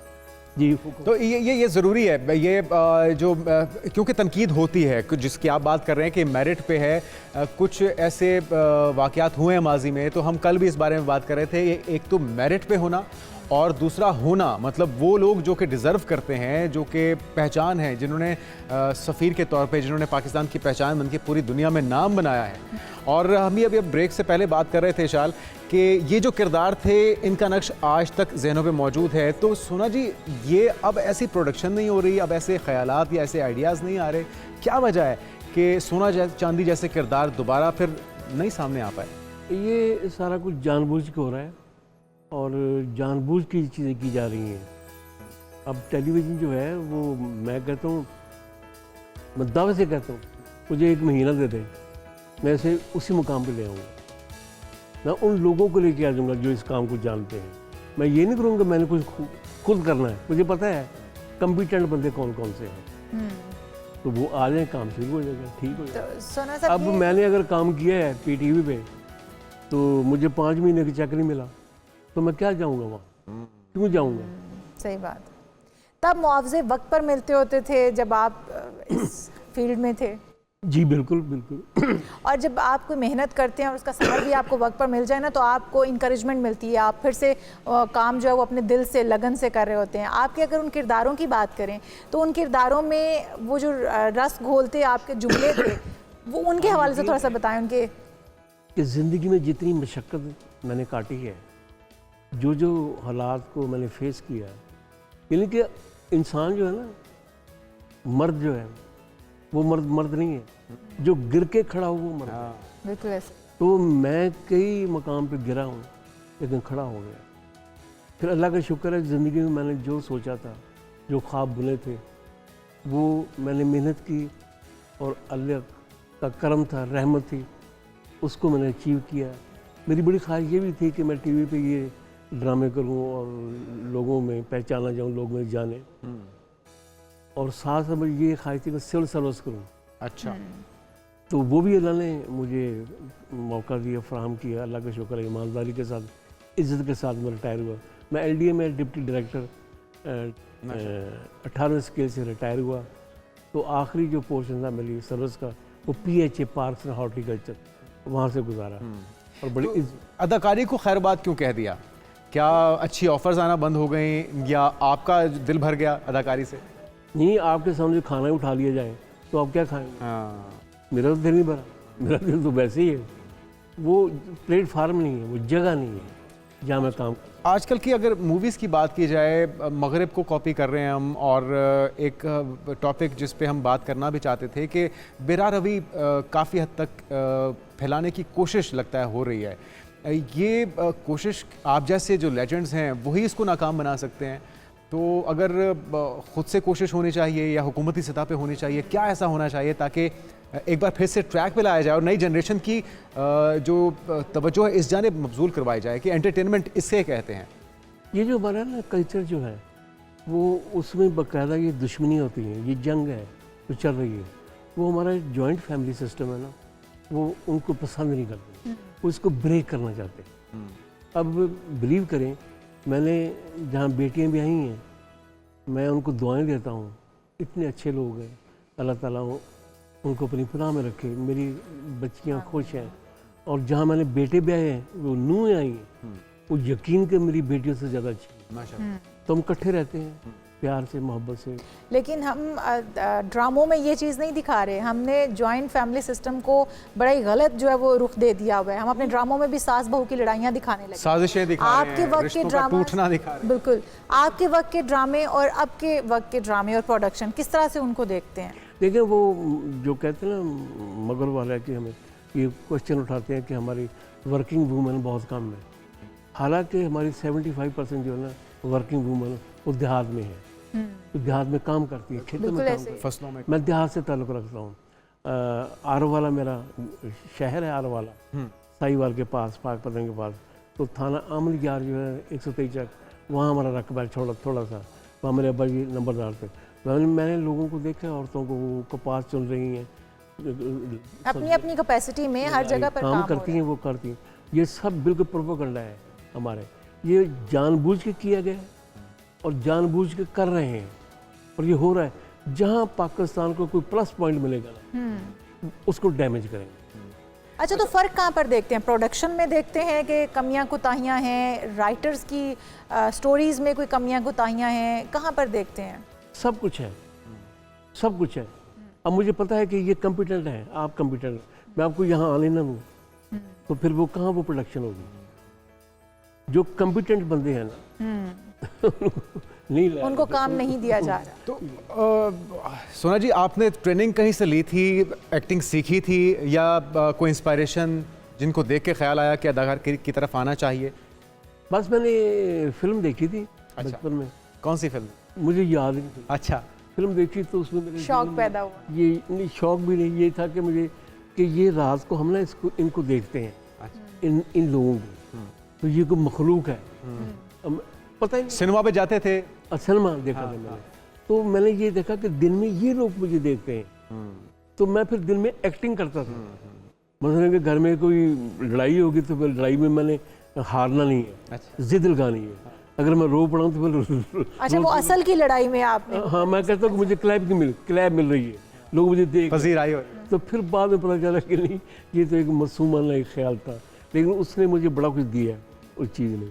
अच्छा, कोई यादगार लम्हा सोना चांदी की जिस वक्त एपिसोड चलती थी और आपको पहचाना जाता था, बाज़ारों में जाते होंगे, शॉपिंग के लिए जाते होंगे, तो आपके रिकग्निशन, कोई यादगार लम्हा उस ड्रामे की शूटिंग के दरमियान भी और उसके बाद जो रिस्पांस था पाकिस्तानी अवाम का? हाँ, ये तीनों सवाल जो है आपके बड़े अच्छे हैं। दौरान शूटिंग तो मेरी बड़ी लड़ाई होती रही शीबा से। अच्छा, नोक झोंक चलती रहती थी वैसे? लड़ाई बकायदा पक्की लड़ाई। हाँ। और लड़ाई होती असली वाली? हाँ, वो कहती है मैं देखती हूँ तुम्हें। अच्छा। कैमरे के सामने मैं कहता मैं देखता हूँ कैमरे के सामने।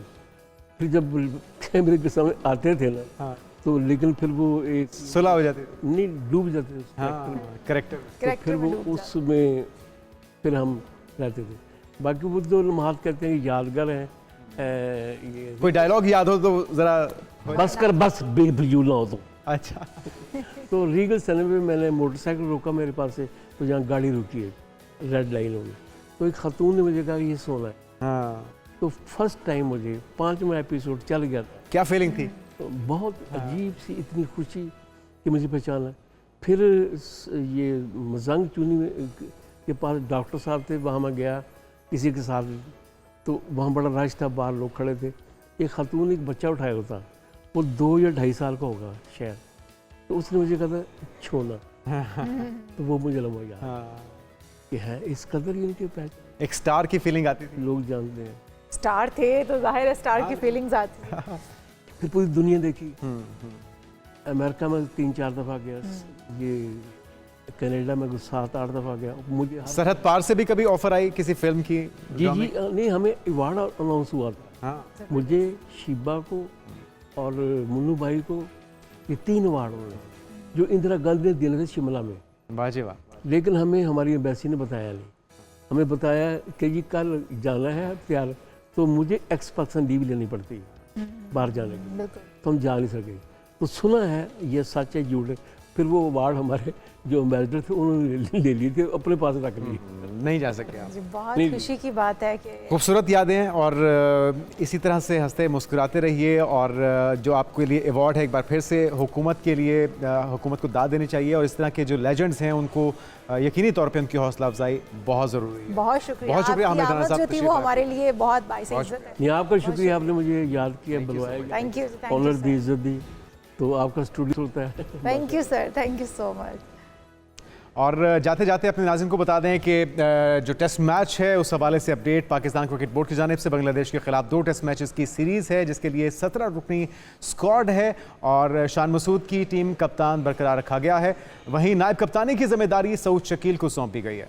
जो शाहीन अफरीदी की जगह लेंगे और स्क्वाड में अब्दुल्ला शफीक, बाबर आजम, कामरान गुलाम, इब्रार अहमद, खुरम शहजाद और मीर हमज़ा, मोहम्मद अली, मोहम्मद हुरैरा, मोहम्मद रिजवान, नसीम शाह, साइम अयूब, सलमान अली आगा, सरफराज अहमद और शाहीन शाह अफरीदी शामिल किए गए हैं। टेस्ट सीरीज़ का आगाज़ जी 21 अगस्त से हो रहा है। और रावलपिंडी में होगा ये टेस्ट पहला, जबकि दूसरा होगा 30 अगस्त को कराची के नेशनल स्टेडियम में। तो ये था आज का पाकिस्तान मॉर्निंग। आपसे चाहेंगे इजाज़त। अगले प्रोग्राम में अगले हफ्ते फिर हाजिर होंगे, तब तक के लिए हमें दीजिए इजाज़त। अल्लाह हाफ़िज़।